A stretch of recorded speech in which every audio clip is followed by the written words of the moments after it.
So, a very good afternoon, everyone. We are starting with our first class for paper number 2 of CA Inter Corporate and Other Laws. Welcome to your first class. I am CS Sahil Grover, your faculty for Corporate and Other Laws. आइए पहली class की बात करते हैं. Good afternoon everyone, good afternoon. बेटा थोड़ी देर के लिए आपकी चैट नहीं देख रहा मैं. कॉर्पोरेट एंड अदर लॉस की अगर हम बात करें तो आज हम बात करेंगे पहली क्लास के अंदर इसके सिलेबस के बारे में. We will talk about its exam pattern, we will talk about amendments जो आपके जनरली इंटर लेवल पर काफी इंपॉर्टेंट हो जाती है. फाउंडेशन पे इतना ध्यान नहीं दिया जाता है आपके अमेंडमेंट्स के ऊपर. फाइनली किस तरह की बुक्स मैं आप लोगों को अवेलेबल कराऊंगा और हमारा सिलेबस करने का पैटर्न क्या कुछ रहेगा. तो ब्रॉडली 5 चीजों के बारे में आज बात करेंगे and then we will start with our first topic for the class. थोड़ा बहुत हम पढ़ेंगे लास्ट के आधे घंटे में और पहले मैं आप लोगों को सिलेबस के बारे में या सब्जेक्ट के बारे में जो बेसिक आइडिया है वो सारा क्लियर कर देता हूं. अगर हम कॉर्पोरेट और अदर लॉस की बात करें तो it's paper number 2 in your CA inter.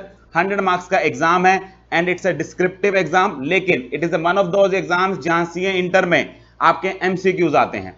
तो in this exam you will be getting 100 marks का पूरा exam with 70 marks will be descriptive and 30 marks will be MCQ based exam. और इस लेवल पर बेटा मैं पहली बार आपको ये बात बता देता हूं स्टार्टिंग में ही कि आपका जो सीए इंटर का एग्जाम है लॉ का वो कंपैरेटिवली इस वजह से फाउंडेशन की आपका एमसीक्यू की वजह से फाउंडेशन के एग्जाम से काफी इजी हो जाता है. जी हां, अगर मैं आपको ये बात क्लियर करूं तो फाउंडेशन का एग्जाम क्लियर करना लॉ में ज्यादा मुश्किल होता है एज कंपेयर टू इंटर का एग्जाम क्लियर करना, क्योंकि यहां पर सिलेबस लगभग सेम है, डिफिकल्टी लेवल भी क्वेश्चन का सेम ही रहता है. एक हद से ज्यादा डिफिकल्ट क्वेश्चन क्या ही पूछ लेंगे वो, लेकिन क्योंकि आपके पास 30 मार्क्स के एमसीक्यूज होते हैं that is a really bonus जो उन्होंने आपको एक तरह से इंटर लेवल पर दिया है. और सबसे बड़ी बात उसके अंदर किसी तरह की कोई नेगेटिव मार्किंग नहीं होती.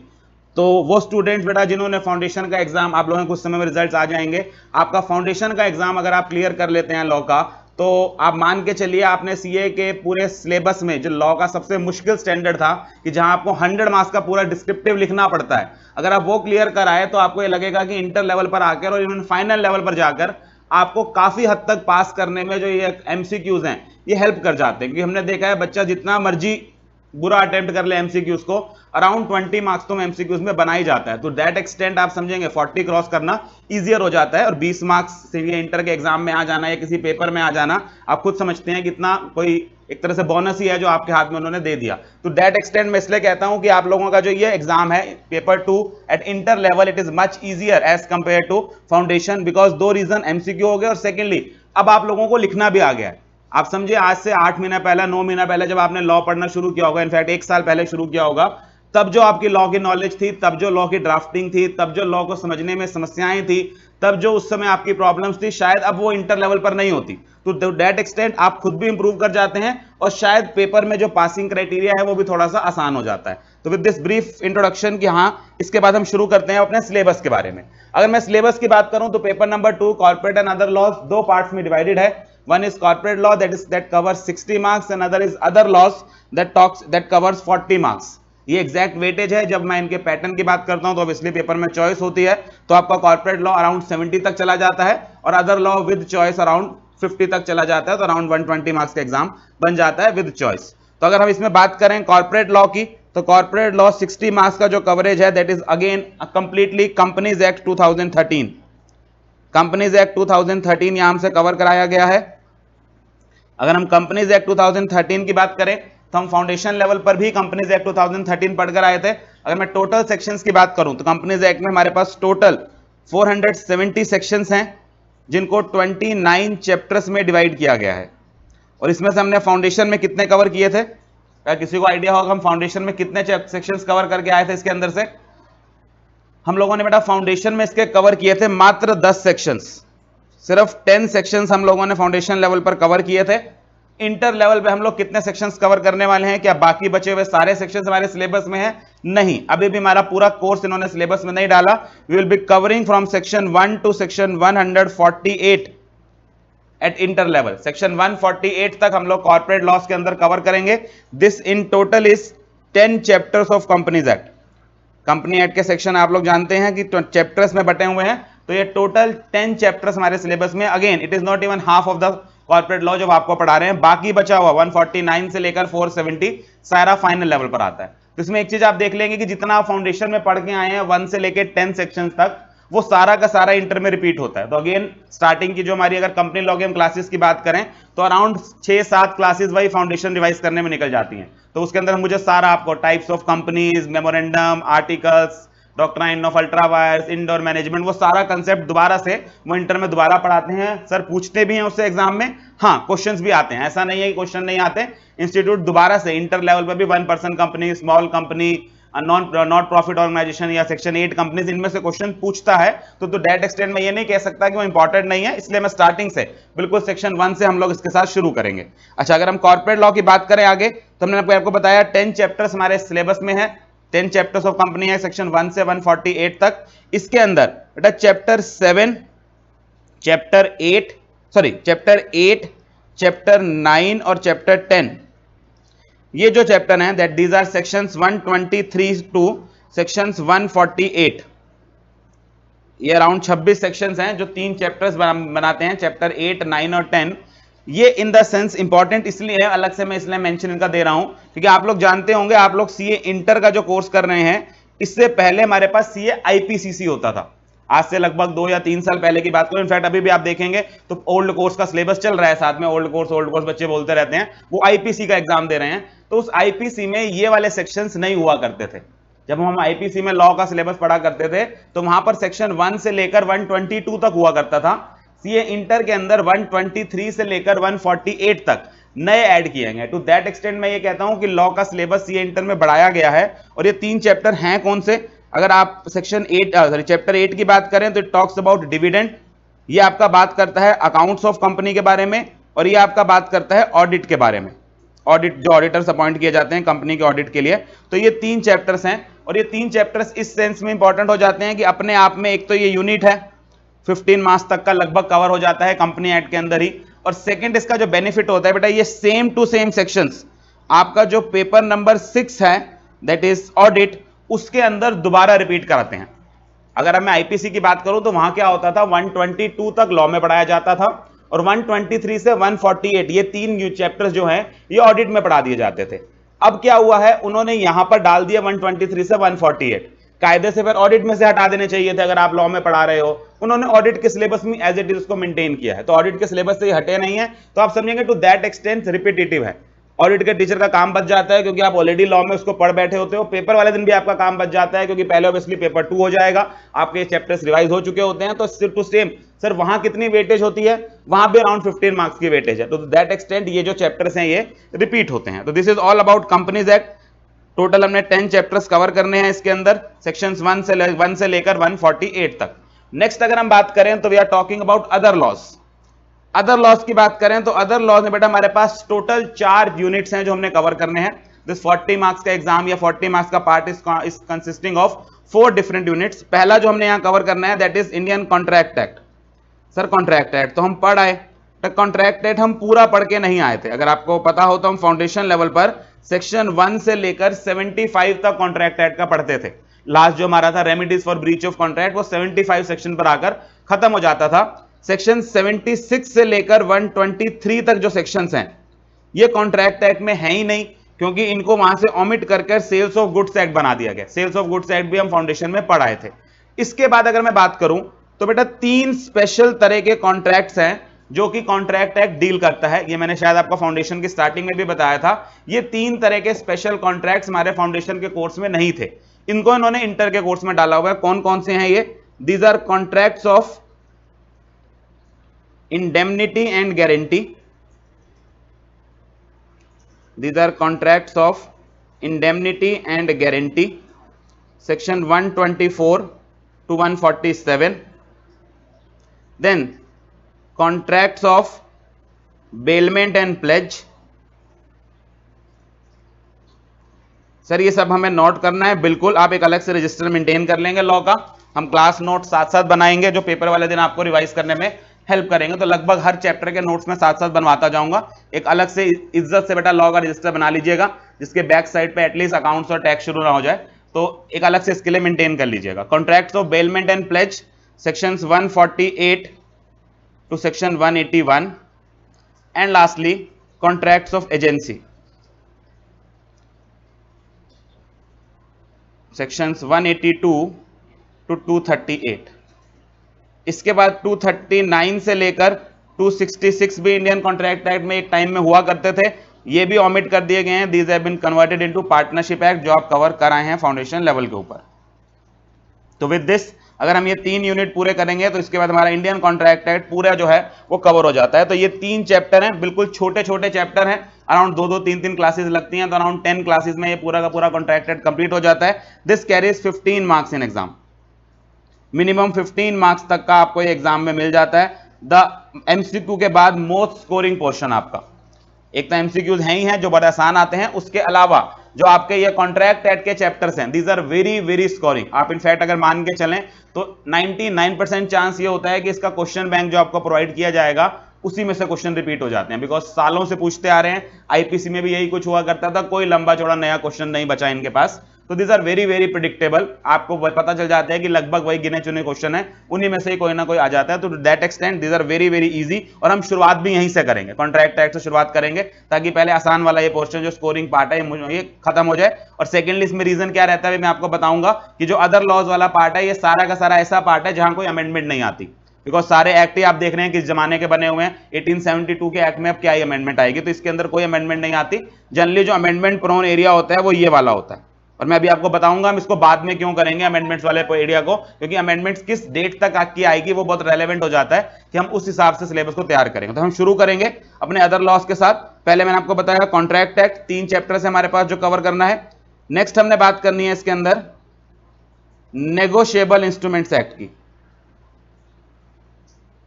नेगोशिएबल इंस्ट्रूमेंट्स एक्ट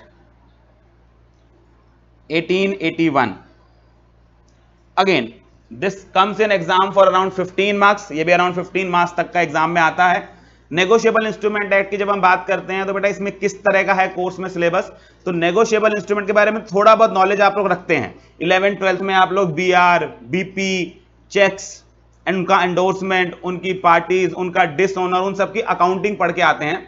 यहां पर ऑब्वियसली मैं अकाउंटिंग नहीं कराऊंगा, हम लोग इसके डिटेल में जाएंगे लीगल एस्पेक्ट्स में कि चेक्स होते क्या हैं, बिल ऑफ एक्सचेंज क्या होते हैं, बीआर क्या होते हैं, इनकी पार्टीज क्या क्या होती हैं, उनकी लाइबिलिटीज क्या क्या होती हैं, चेक कैसे ड्रॉ किए जाते हैं, पूरा प्रॉपर तरीके से मैं आपको दिखाऊंगा चेक कैसे फिल किया जाता है।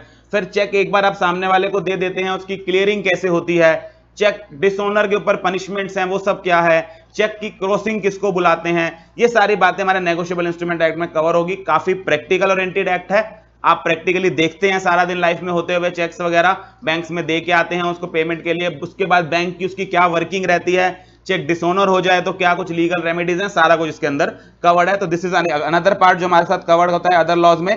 Again this is for 15 marks, paper में अराउंड 15 मार्क्स तक का आएगा। Sir paper purely theory based होगा या प्रैक्टिकल भी होगा? प्रैक्टिकल बेटा किसको बोलते हो आप? केस स्टडी बेस्ड को। पेपर 80% केस स्टडी बेस्ड होगा। आपका फाउंडेशन और इंटर में सिर्फ डिफरेंस इतना है कि अब थ्योरी क्वेश्चन धीरे धीरे खत्म हो जाएंगे, आप ज्यादातर क्वेश्चन केस स्टडी बेस्ड ही बोलेंगे। बाकी अगर आप प्रैक्टिकल से मतलब आपका केस स्टडी बेस्ड है तो हाँ, क्वेश्चन ज्यादातर आपके इंटर लेवल पर केस स्टडी बेस्ड हो जाते हैं।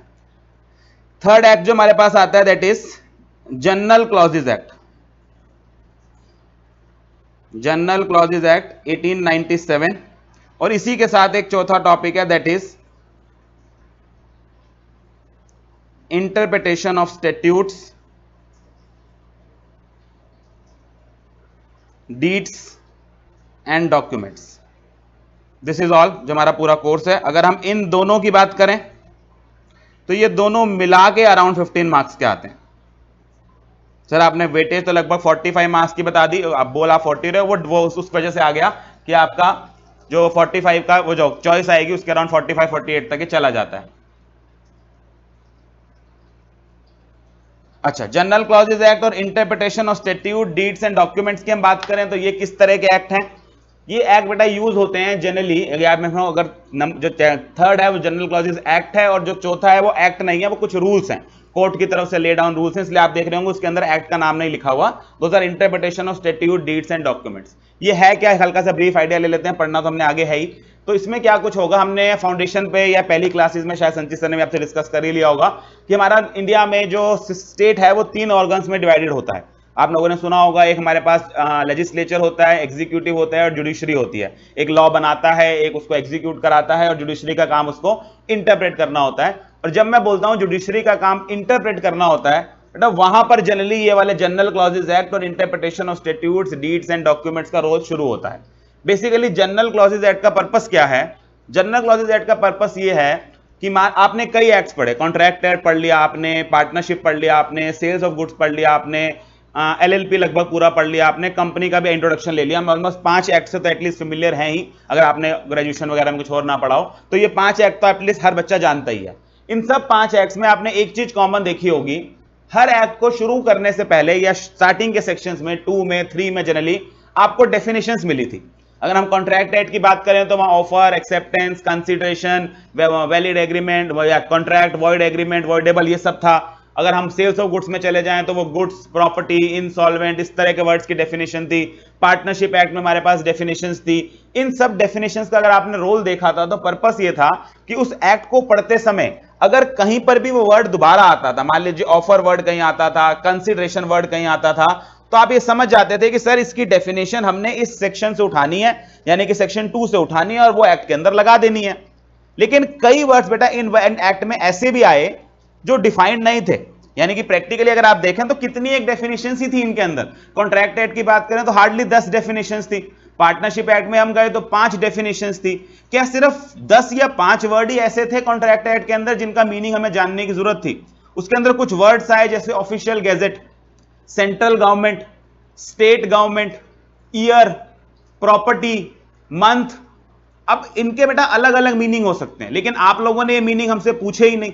आपने मेरे से नहीं पूछा सर ईयर का मतलब क्या होता है, आपने मुझसे नहीं पूछा सर मंथ का मतलब क्या होता है, सर ये ऑफिशियल गैजेट किसको बुलाते हैं, हमने खुद बता दिया कि चल ऑफिशियल गैजेट बेटा ऐसी बुक से होती है। सर सेंट्रल गवर्नमेंट क्या होती है, स्टेट गवर्नमेंट क्या होती है, ये सारे शब्द इस्तेमाल तो कर लिए उन्होंने एक्ट के अंदर, लेकिन इनके मीनिंग नहीं बताए। इनके मीनिंग इसलिए नहीं बताए उस एक्ट के अंदर क्योंकि लॉ मेकर्स का यह मानना है कि ये कुछ ऐसे जनरली यूज्ड वर्ड्स हैं जो हर एक्ट में इस्तेमाल होंगे। हर एक्ट में आपको year, month, central government, state government, property, official gazette, ये वर्ड्स जनरली इस्तेमाल होते हुए मिल जाएंगे। और अगर इनको हर एक्ट में बार बार डिफाइन करेंगे तो अननेसेसरी रिपीटिशन होगी, अननेसेसरी एक्ट जो है वो बल्कि बनेंगे। इसलिए इन्होंने क्या किया बेटा, क्लास में अटक, किसी क्लास अटक रही है के बीच में?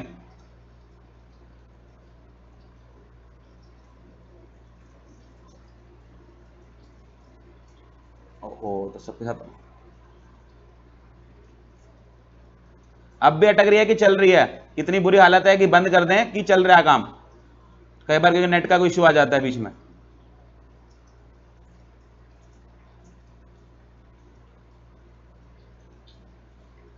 चलिए अभी ठीक है ना, तो कई बार भी मैं हल्का फुल्का नेट का इशू है, हमारे ऐप में कोई इशू आ जाता है जब इतने सारे स्टूडेंट देख रहे होते हैं। हाँ, तो हम बात क्या कर रहे थे कि कुछ वर्ड्स ऐसे हैं जो हर एक्ट में इस्तेमाल किए जाते हैं, तो उनको लॉ मेकर्स ने ये बोला कि इंस्टेड ऑफ अलग अलग एक्ट्स में जाके उनको डिफाइन किया जाए, क्यों ना एक अलग से एक्ट बना दिया जाए जिसके अंदर ये जनरली यूज वर्ड्स जो हैं इनकी डेफिनेशन डाल दी जाए।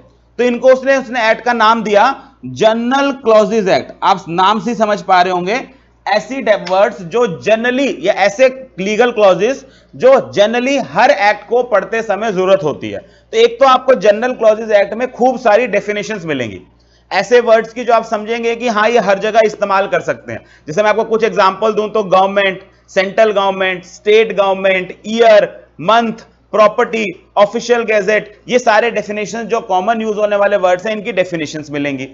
सेकेंडली क्या मिलेगा आपको इसके अंदर कुछ आपको लीगल प्रोविजंस मिलेंगे। Legal provisions in the sense या लीगल रूल्स मिलेंगे जो आपको बाकी कानून पढ़ने में मदद करेंगे। जैसे कि मैं आपको एग्जांपल देता हूं कि किस तरह के रूल्स इसमें होंगे। बेटा हम लोगों ने कई कानून पढ़े और ज्यादातर लॉज में ना पनिशमेंट दी होती है। अभी जैसे आप कंपनी एक्ट भी पढ़ेंगे, यहां आप देखेंगे हर सेक्शन के वायलेशन के लिए जनरली नीचे एक पनिशमेंट लिखी होगी। अगर आपको याद हो तो हमने फाउंडेशन लेवल पे भी पढ़ा था, तो वहां भी एक दो पनिशमेंट आ गई थी हमारे फाउंडेशन के सिलेबस में कि पनिशमेंट लिखी होती है नीचे कि अगर आप इस सेक्शन को फॉलो नहीं करेंगे तो ये पनिशमेंट होगी। आप ज्यादातर एक्ट उठा लीजिए, उनके अंदर आप पनिशमेंट वाला अगर डेफिनेशन पढ़ेंगे ना, या पनिशमेंट वाला सेक्शन पढ़ेंगे ना, वहां लिखा होगा the person who has committed this offence he shall be punishable with an offence which shall be liable to punishment up to 1 year, he shall be liable to a fine of this much. बार बार आपको word मिलेगा ही। और जब बेटा ये ही word use होना शुरू हुआ ना, तो इसका इंटरप्रिटेशन क्या हम ये निकाल सकते हैं कि फीमेल्स को पनिशमेंट नहीं दी जाएगी, क्योंकि एक्ट में बार बार वर्ड लिखा मिलेगा। आप कोई भी वर्ड उठा लीजिए, कोई भी एक्ट उठा लीजिए, वहां आपको वर्ड लिखा मिलेगा the he shall be punishable with this much. और बेटा वकील तो वकील होते हैं, उन्होंने उठा के एक्ट के अंदर ये बात कोर्ट में पकड़ ली। उसने कहा जी मेरी क्लाइंट तो फीमेल है, एक्ट में लिखा हुआ है ही शैल बी पनिशेबल, इन्होंने ही ऑब्लिक शी क्यों नहीं लिखा? जब कानून बनाने वाले इतने अच्छे से कानून बनाते हैं, एक एक कोमा का ध्यान रखते हैं, वो हर जगह ही लिखे जा रहे हैं। बेटा इस चीज को कवर करने के लिए उन्होंने जनरल क्लॉजेज एक्ट में एक रूल ले डाउन कर दिया। उन्होंने कहा जी देखिए जनरल क्लॉजेज एक्ट में हम एक रूल ले डाउन करते हैं कि जहां जहां हम किसी भी एक्ट के अंदर मैस्कुलिन वर्ड्स यूज करेंगे, अनलेस एंड अनटिल हमारी इंटेंशन क्लियर हो कि मैस्कुलिन ही मेंशन करना चाहते हैं हम, तब छोड़कर उसके अलावा हर केस में मैस्कुलिन वर्ड के साथ साथ फेमिनाइन वर्ड इंक्लूडेड होगा। तो इसलिए आप समझेंगे वो बार बार हर जगह इसलिए ही लिख के छोड़ देते हैं, क्योंकि ये जनरल क्लॉजेज एक्ट का जनरल रूल जो है, ये आपको इन एक्ट को पढ़ते समय मैस्कुलिन वर्ड्स के साथ फेमिनाइन वर्ड पढ़ने में एक तरह से आपको परमिट कर देता है, इंटरप्रिटेशन में आपको ये हेल्प कर देता है। तो इस तरह के आपको कई रूल मिलेंगे जनरल क्लॉजेज एक्ट में। मैं आपको एक रूल और दे देता हूं, एक मैंने आपको ये रूल बताया कि इस तरह का रूल होगा। दूसरा और मैं आपको बताऊं तो अभी आप लोग पढ़ेंगे टैक्स के अंदर कि सर अगर हम एग्रीकल्चरल लैंड बेचते हैं ना, अब मैं आपको एग्जांपल जनरेट कर रहा हूं सिर्फ एक, कि अगर हम एग्रीकल्चरल लैंड बेचते हैं ना, और ये agricultural land rural agricultural land हो, यानी कि किसी गांव में स्थित खेती बाड़ी वाली जमीन हो, उसको बेचते हैं, और अगर उसके ऊपर कोई प्रॉफिट आता है तो लॉ कहता है हम इसके ऊपर टैक्स नहीं लगाएंगे। लेट अस से आप पढ़ेंगे बेटा लॉ के अंदर जो भी हो, टैक्स के अंदर प्रोविजन, मैं सिर्फ एग्जांपल जनरेट कर रहा हूं कि मान लीजिए कानून में लिखा हुआ है कि जो रूरल एग्रीकल्चरल लैंड है उसको बेच के अगर कोई प्रॉफिट आता है तो उसके ऊपर हम टैक्स नहीं लगाएंगे। तो लोगों ने पूछा फिर ये रूरल एग्रीकल्चरल लैंड बोलते किसको हैं, आप रूरल किसको बुलाएंगे? उन्होंने कहा जी रूरल एरिया वो होता है जो किसी सिटी से 8 किलोमीटर से अधिक दूरी पर हो।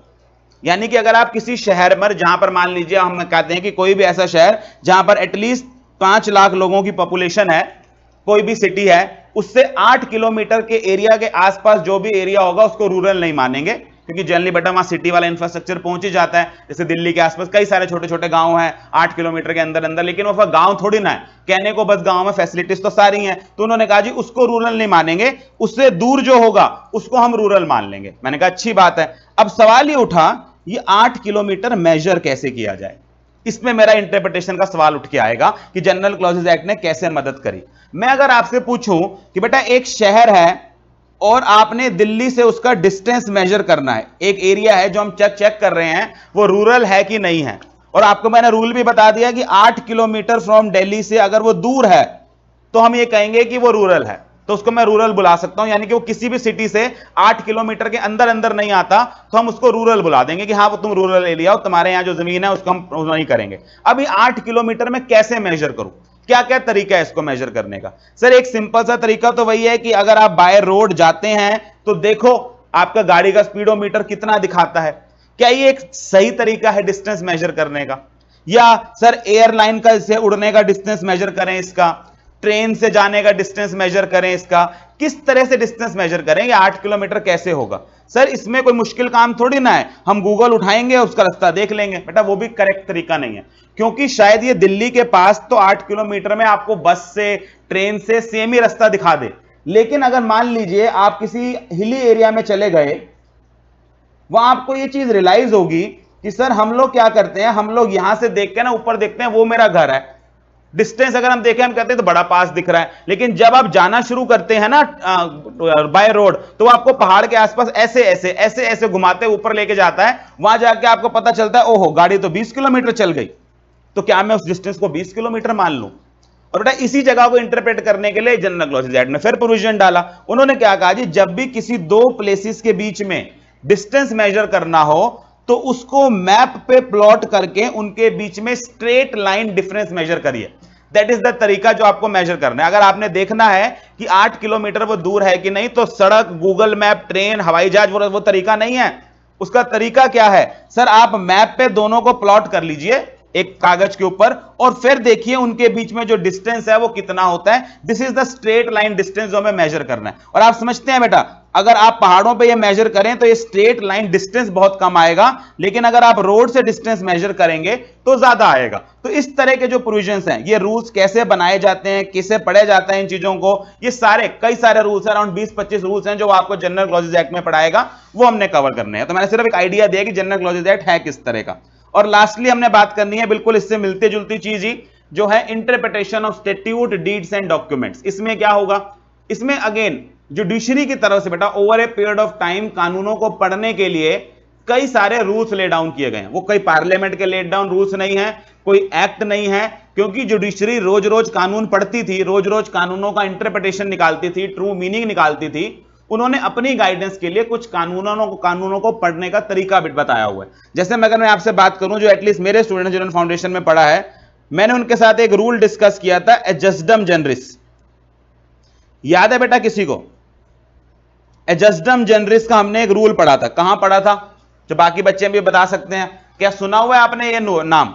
एडजस्टम जनरिस करके एक रूल है हमारे पास, जो हम लोग फाउंडेशन में पढ़ के आए थे।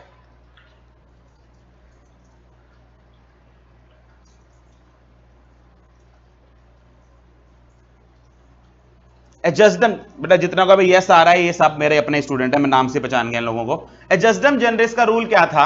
एडजस्टम जनरिस से मैंने आपको कुछ इस तरह का एग्जांपल दिया था कि मान लीजिए हमारे पास कुछ इस तरह के वर्ड्स आ जाते हैं। अगर आप जो मेरे स्टूडेंट्स ने बताया, तो बेटा हमने डॉक्ट्राइन ऑफ अल्ट्रा वायर्स में पढ़ा था, जब हमने एशबरी रेलवे कैरेज कंपनी का केस पढ़ा था, वो एडजस्टम जनरिस पे बेस्ड केस था। एडजस्टम जनरिस क्या कहता था कि मान लीजिए ये रूल है, मतलब पढ़ने का तरीका है कानून का, उसमें क्या कहा गया कि अगर कई सारे वर्ड्स यूज किए गए जो स्पेसिफिक वर्ड्स है, जैसे मैंने आपको एग्जांपल दिया था, आपने वर्ड्स यूज किए cats, buffaloes, cows, goats and other animals. मैंने इस तरह का आपको एग्जांपल दिया था कि मान लीजिए इस तरह के वर्ड्स यूज किए जाते हैं। अगर आपको याद होता है एडजस्टम जनरिस में हमने वहां पढ़ा था mechanical engineer contractors and other contractors word करके, अगर याद आ रहा हो तो वहां पर हमारे पास इस तरह का मैंने आपको एग्जांपल जनरेट किया कि cats, buffaloes, cows, goats and other animals. और यहां पर कोर्ट के सामने हमारे पास ये मैटर आ गया कि इन अदर एनिमल्स में किस किस तरह के एनिमल इसको इंक्लूड किया जाए, and that is what interpretation is. अब लॉ को यह बताना है कि जो ये अदर एनिमल्स या एक्सेट्रा लिख दिया जाता है, ये एक्सेट्रा के अंदर, अदर एनिमल्स के अंदर किस किस तरह के एनिमल्स वो यूज किए जाएं। एडजस्टम जनरिस का रूल क्या कहता है कि अगर कई सारे स्पेसिफिक वर्ड्स इस्तेमाल किए गए हैं और ये स्पेसिफिक वर्ड्स के बाद कुछ जनरल वर्ड इस्तेमाल कर दिए गए, जैसे हमारे यहां पर स्पेसिफिक वर्ड्स यूज किए गए cats, buffaloes, cows, goats and other animals, तो जो ये जनरल वर्ड हैं, इस जनरल वर्ड का वही मीनिंग होगा, वही सेंस होगी उन मीनिंग में जो पुराने स्पेसिफिक वर्ड्स हैं उनकी है। यानी कि क्या मैं इसके अंदर लायंस, टाइगर्स, चीताज, इस तरह के एनिमल्स पढ़ सकता हूं? बेटा जो नए बच्चे हैं उन्हीं को जवाब देने दो, आप लोगों को तो आता है, क्योंकि शायद मुझे कई बच्चों ने बोला कि उन्होंने नहीं सुना हुआ है रूल। नहीं सर, इसमें हम लायंस, टाइगर, चीता नहीं पढ़ सकते। क्यों नहीं पढ़ सकते? क्योंकि सर जब हम इन शब्दों को पढ़ते हैं ना, कैट्स, बफेलोस, काउस, गोट्स, तो हमें ना थोड़ा मतलब घरेलू टाइप के, शरीफ टाइप के एनिमल्स समझ आते हैं, और ये तो ठहरे जंगली। लायंस, टाइगर, चीता वगैरह ये अदर एनिमल्स में फिट होते हुए नहीं लग रहे। सर यहां पर हम लोग शीप शायद डाल दें, शायद कुछ हद तक घर में पालने वाले डॉग वगैरह भी डाल दें, लेकिन सर ये लायन, टाइगर, चीता अदर एनिमल्स में इंक्लूड होते हुए अच्छे नहीं लगते, क्योंकि यहां पर अगेन आपने कॉमन सेंस लगाई कि सर ये अदर एनिमल्स का लगभग वही मीनिंग होना चाहिए जो पीछे वाले शब्दों का मीनिंग है। और बेटा इसी रूल को लॉ क्या बोलता है? वो बोलता है, इस रूल का नाम है एडजस्टम जनरिस। कितना खतरनाक नाम है। अब रूल कितनी सिंपल सी बात बोल रहा है, कॉमन सेंस वाली बात बोल रहा है कि जब इस तरह के स्पेसिफिक वर्ड्स आए, उसके बाद कोई जनरल वर्ड आ जाए, तो जनरल वर्ड को वही मीनिंग दीजिए जो स्पेसिफिक वर्ड्स का है। तो इसको हम बोलते हैं रूल ऑफ इंटरप्रिटेशन, कि कानून जब भी पढ़ने बैठे इस बात का ध्यान रखें कि जनरल वर्ड्स को वही मीनिंग दें जो पीछे वाले शब्दों का मीनिंग होता है। इसके अलावा कई रूल हैं, जैसे एक रूल है हमारे पास लिटरल इंटरप्रिटेशन, इसको हम प्राइमरी रूल बोलते हैं, कि लॉ मेकर्स का काम होता है लॉ बनाना और जुडिशरी का काम होता है उसको इंटरप्रेट करना। और जुडिशरी का काम क्या होता है कि जुडिशरी के अंदर आपको नए वर्ड्स ऐड या सब्ट्रैक्ट नहीं करने होते, जो लिखा हुआ है वही का वही आपको मीनिंग निकालना है, कुछ जोड़ना नहीं है, कुछ मिटाना नहीं है। इसको हम लिटरल इंटरप्रिटेशन बोल देते हैं। ऐसे कई सारे कानून के रूल्स हैं जो लॉ पढ़ते समय उसको समझते समय यूज करने होते हैं। अगेन जब पढ़ेंगे तो एक एक रूल समझ आएगा। अभी मैंने आपको सिर्फ आपको आइडिया दे दिया कि अराउंड 6 या 7 इंटरप्रिटेशन के रूल्स हैं जो वो आपको यहां पढ़ाना चाहते हैं कि ताकि आगे आप कल को कानून पढ़ें तो आपको समझ आए कि जुडिशरी के पास अगर ये कानून जाएगा तो उसको कैसे इंटरप्रेट करेंगे लॉ मेकर्स, ताकि आप उसको भी उस तरह से इंटरप्रेट करना सीख जाएं। तो this was all about general clauses act and interpretation of statute. दोनों अराउंड पेपर में 15 मार्क्स के आते हैं। कोई मान लीजिए अगर ये 9 का आ गया तो ये 6 तक का आ जाता है, कई बार ये 10 का आ जाता है, ये 5 का आ जाता है। कोई फिक्स पैटर्न नहीं है, लेकिन जनरली दोनों को मिला के हमने देखा है कि 15-16 से ऊपर नहीं जाता, जिसमें 2-3 मार्क्स के एमसीक्यूज भी इंक्लूडेड होते हैं। तो this is all about syllabus. ये हमारा टोटल सिलेबस है। हमने कॉर्पोरेट लॉ कवर करना है 60 मार्क्स का, जहां हम सेक्शन 1 से लेकर 148 तक कवर करेंगे। And then we will talk about other laws, जहां पर हम लोगों ने कवर करना है contract act, negotiable instrument act, general clauses act and interpretation. And this is our full 100 marks का सिलेबस जो हमने कवर करना है। अगेन नेक्स्ट हम आ जाते हैं सिलेबस के बाद पैटर्न ऑफ एग्जाम के ऊपर। नेक्स्ट हम आ जाते हैं पैटर्न ऑफ एग्जाम के ऊपर। तो जितने भी आपके जनरल क्वेश्चंस बनते हैं मैं पहली क्लास में उनको सॉल्व कर देता हूं एटलीस्ट, ताकि उसके बाद हम सिर्फ सिलेबस से बात करें। पैटर्न एग्जाम, अगर हम पैटर्न ऑफ एग्जाम की बात करें तो हमारा जो ये पेपर है बेटा, ये 2 पार्ट्स में डिवाइड होकर आएगा। One will be section A, one will be section B. हाँ सर, एक कॉर्पोरेट लॉ का होगा, एक अदर लॉ का होगा। नहीं नहीं नहीं, ऐसा नहीं है।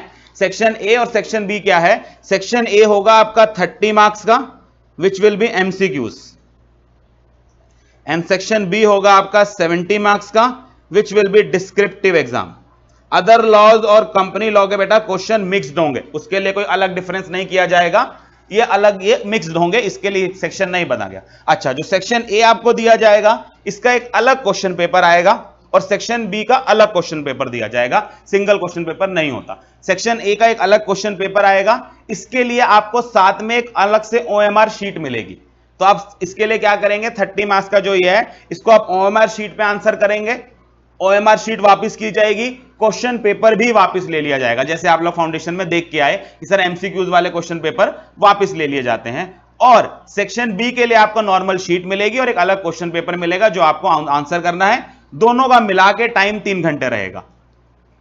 अच्छा, अगर ये 30 मार्क्स की बात करें तो इसके अंदर अगर हम करेंगे तो क्वेश्चन अगेन कॉर्पोरेट लॉ के भी होंगे, अदर लॉस के भी होंगे, क्वेश्चन 1 मार्क के भी होते हैं, क्वेश्चन 2 मार्क्स के भी होते हैं।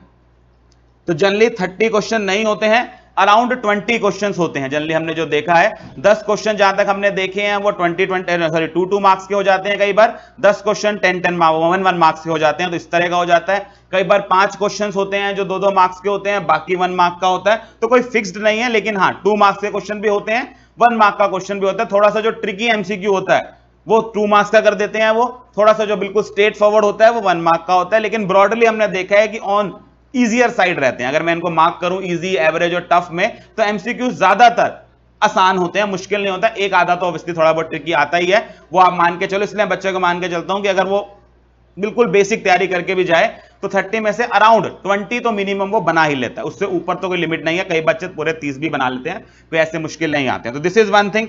ज्यादातर बेटा पेपर में इसको अटेम्प्ट करने में आप खुद ही जानते होंगे कि सर ये तो जो पहले 15 मिनट रीड के मिलते हैं हम उसी में निपटा देंगे इसको, और रियलिटी भी यही है, बच्चे यही करते हैं, पहले 15 मिनट के अंदर इसको निपटा चुके होते हैं वो। तो ये एक तरह से एक बोनस होता है कि 3 घंटे का पूरा टाइम भी मिल जाता है आपको 70 मार्क्स अटेम्प्ट करने के लिए, और ये 30 मार्क्स के एमसीक्यूज जनरली बच्चा, क्योंकि वो पहले 15 मिनट का रीडिंग मिलता है, उसमें एमसीक्यू क्वेश्चन पेपर भी आपको दे देते हैं। लगभग बच्चा एटलीस्ट ओएमआर पे मार्क नहीं कर सकता क्योंकि वो अलाउड नहीं करते, लेकिन आंसर तो सारे डिसाइड कर ही लेते हैं, तो पेपर के पहले 5 मिनट में आप मार्क कर देते हैं। ये आप समझते हैं बेटा 30 मिनट का थ्योरी क्वेश्चन लिखना और 30 मार्क्स के एमसीक्यू देने, उसमें जमीन आसमान का फर्क है। 30 मार्क्स के एमसीक्यू को अटेम्प्ट करने में आपको कितने मिनट लग जाएंगे? 15 मिनट लग जाएंगे। 1 मिनट लगा दोगे क्वेश्चन के ऊपर, से ज्यादा क्या लगाओगे, क्योंकि 15-20 क्वेश्चन से ऊपर तो आते नहीं है, इतना ही क्वेश्चन होंगे। और वही अगर आपको थ्योरी लिखनी पड़ जाती तो ये आधे पौने घंटे का काम होता। सर दूसरी बात, क्या इन एमसीक्यूज में नेगेटिव मार्किंग होती है? नहीं बेटा, इस एमसीक्यू में कोई नेगेटिव मार्किंग नहीं होती। सर ये कर क्या रहा है इंस्टीट्यूट? फाउंडेशन में हमें डराए रखा है इसने, नेगेटिव मार्किंग नहीं करनी, नेगेटिव गलत नहीं मार्क कर रहे, नेगेटिव हो जाएगा। यहां कहानी देखो, खुली छूट, मारो तुक्के जितने मारने हैं आप लोगों ने। यानी कि अगर आपको लगता है बेटा यहां कोई बच्चा एक भी सवाल छोड़ के आता होगा, अपने दिल पे हाथ रख के बोलो अगर नेगेटिव मार्किंग नहीं होगी आप एक भी सवाल छोड़ोगे? सर ऐसे कैसे छोड़ेंगे, पता हो या ना हो हम वहां ज्ञान निकाल लेंगे, कुछ ना कुछ तो जुगाड़ निकाल ही लेंगे वहां पर कि एक ना एक आंसर तो मार्क हो ही जाएगा। और आप समझेंगे टू दैट एक्सटेंट एमसीक्यू आसान कर देता है उसको, कि जो वो डर होता है आपके दिमाग से कि नेगेटिव मार्किंग हो जाएगी वो भी खत्म हो गया। अच्छा, इसके अंदर बेटा एक उन्होंने आजकल नया इंट्रोड्यूस किया है, केस सिनेरियो बेस्ड एमसीक्यू। कुछ नहीं है, सिर्फ फैंसी नाम रखा गया है। जब हम केस सिनेरियो बेस्ड एमसीक्यू करेंगे तो आप समझेंगे सर वो ऊपर एक कहानी बना देता है, उसमें से 5 एमसीक्यू पूछता है, उस 5 एमसीक्यू में से ना 4 एमसीक्यू जनरली ऐसे होते हैं जो आप केस सिनेरियो पढ़ें या ना पढ़ें उसका आंसर डायरेक्टली लॉ के बेसिस पर हो सकता होता है। सिर्फ एक आधा क्वेश्चन ऐसा होता है जिसके लिए आपको स्टोरी पढ़नी पड़ रही होती है, तो कुछ टफ नहीं है। सिर्फ एक पेपर का पैटर्न में उन्होंने क्या किया है, पहले 5 एमसीक्यूज जो हैं वो उसके लिए ऊपर एक लीगल स्टोरी बनाते हैं, उसमें से 5 एमसीक्यूज देते हैं, वो मैं क्वेश्चन प्रैक्टिस करा दूंगा, कोई मुश्किल नहीं है उसके लिए, सिंपल एमसीक्यूज ही होते हैं। पहले वो सिंपल पूछ लेता था, अब कहानी के साथ पूछ लेता था, कोई ऐसा डिफरेंस नहीं है। तो हमने कहा जी पहले हमारे पास 30 मार्क्स के आएंगे एमसीक्यूज, ठीक है। अच्छा, दूसरी बात यहीं पर ही बात कर लें कि क्या सर हमें एमसीक्यू के लिए अलग से तैयारी करने की जरूरत है? आप हमें एमसीक्यू लेके अलग से बुक देंगे जहां पर हम एमसीक्यू तैयार करके जाएंगे, 2000-3000 एमसीक्यू तैयार करके जाएंगे और फिर हम पेपर में उसको वो करेंगे? आपको लगता है बेटा अगर आप एक चीज को डिस्क्रिप्टिव तैयार कर लें तो उसके अंदर से एमसीक्यू आंसर नहीं किए जा सकते? एमसीक्यू के लिए अलग से मेहनत करनी पड़ेगी हम लोगों को? नहीं सर, एमसीक्यू के लिए अलग मेहनत करने की क्या जरूरत है? अगर मैं उस आंसर को, मान लीजिए आज जो आप फाउंडेशन में कॉन्ट्रैक्टेड पढ़ के आए हैं, आज मैं आपको उसका एमसीक्यू को टेस्ट ले लूं, क्या मुझे आपको उसके लिए एमसीक्यू प्रैक्टिस करने के लिए 1000 एमसीक्यू पहले देने पड़ेंगे, फिर आप एमसीक्यू आंसर कर पाओगे? नहीं सर, जब हमने डिस्क्रिप्टिव तैयार कर लिया, हम आंसर लिखा है पूरे पूरे एक एक पेज के उसके, तो फिर एमसीक्यू के लिए किस बात की अलग तैयारी करनी? और वही मेरा फंडा है। जनरली आपने मार्केट में देखा होगा बेटा, कुछ बुक्स पूरी पूरी एमसीक्यूज के ऊपर है, प्योरली वेस्ट ऑफ टाइम है। अगर आप 1000 एमसीक्यू प्रैक्टिस करके जा रहे हैं, पहली बात तो गारंटी लिख लीजिए उन 1000 में से एक भी नहीं आने वाला पेपर में, क्योंकि इंस्टीट्यूट हर बार नए एमसीक्यूज बना लेता है। और सेकेंडली, उन 1000 एमसीक्यू को प्रैक्टिस करके आप क्या कर लोगे? कौन सा नया एडिशन हो रहा है? इससे अच्छा क्या है, सिलेबस को ढंग से तैयार कर लें। हां, प्रैक्टिस के लिए हर चैप्टर के पीछे 20-25 एमसीक्यू कर लें, टोटल हमारे पास अगर 12-15 चैप्टर भी बनते हैं तो 300-350 एमसीक्यू वैसे ही प्रैक्टिस हो जाएंगे। और वही मेरा से वो रहेगा कि अगर आप बुक देखेंगे तो चैप्टर के पीछे आपको 20-25 एमसीक्यू मिल जाएंगे और चैप्टर से आपको अंदाजा लग जाता है अच्छा इस तरह की चीज में एमसीक्यू में पूछ लेता है। तो एमसीक्यू को अलग से कोई हवा बनाकर उसकी प्रैक्टिस करने की जरूरत नहीं है, वो आपके इसी सिलेबस के अंदर इंक्लूडेड है। अगर आप डिस्क्रिप्टिव तैयार कर रहे हैं तो एमसीक्यू ऑटोमेटिकली तैयार हो जाएंगे, उसके लिए अलग एफर्ट की जरूरत नहीं पड़ती है। फिर आ जाते हैं हमारा मेन पार्ट के ऊपर, जिसके ऊपर हमारी सारी क्लासेस डिवोटेड रहेंगी कि हमें ये तैयार करना है, क्योंकि इसको तैयार करके 30 मार्क्स का तो ऑटोमेटिकली तैयार हो ही जाता है, सिर्फ हाँ 2-4 क्वेश्चन प्रैक्टिस कर लेंगे काम चल जाएगा। 70 मार्क्स का डिस्क्रिप्टिव में क्या कुछ है? अब एक बात तो आप समझेंगे बेटा, 70 मार्क्स का पेपर अगर वो बना रहा है और उस 70 मार्क्स के लिए लगभग आपने ये आइडिया भी ले लिया कि सर इस 70 मार्क्स के अंदर टाइम तो 3 घंटे ही मिल रहा है, पूरा का पूरा टाइम तो कम किया नहीं, 30 मार्क्स के एमसीक्यूज तो आपने खुद ही देख लिया 10 मिनट में निपट जाएंगे। सर बाकी को यानी कि पेपर के अंदर टाइम ज्यादा हो गया, तो जनरली जो आप लोग अभी प्रॉब्लम फेस करके आए होंगे फाउंडेशन के एग्जाम में भी कि सर पेपर कंप्लीट नहीं होता। कितने बच्चों ने आपने रियलाइज किया होगा, एक्चुअल में क्या ये रियलाइज हुआ पेपर में कि सर पेपर तो बड़े लेंथी आते हैं, पेपर इतना आसान नहीं है कंप्लीट करना, अकाउंट्स का हो, लॉ का हो, लॉ का। तो ज्यादातर बच्चों ने मुझे आके ये बोला कि सर पेपर था तो आसान लेकिन बड़ा लेंथी था। शायद यही फीडबैक रहा होगा आप लोगों का भी कि पेपर लेंथी था, बहुत कम बच्चों ने बड़ा खींच खाच के पेपर को पूरा किया। बाकी इंटर और फाइनल तो बेटा आप सोच ही सकते हैं वो उससे भी ज्यादा लेंथी करने की कोशिश करेगा।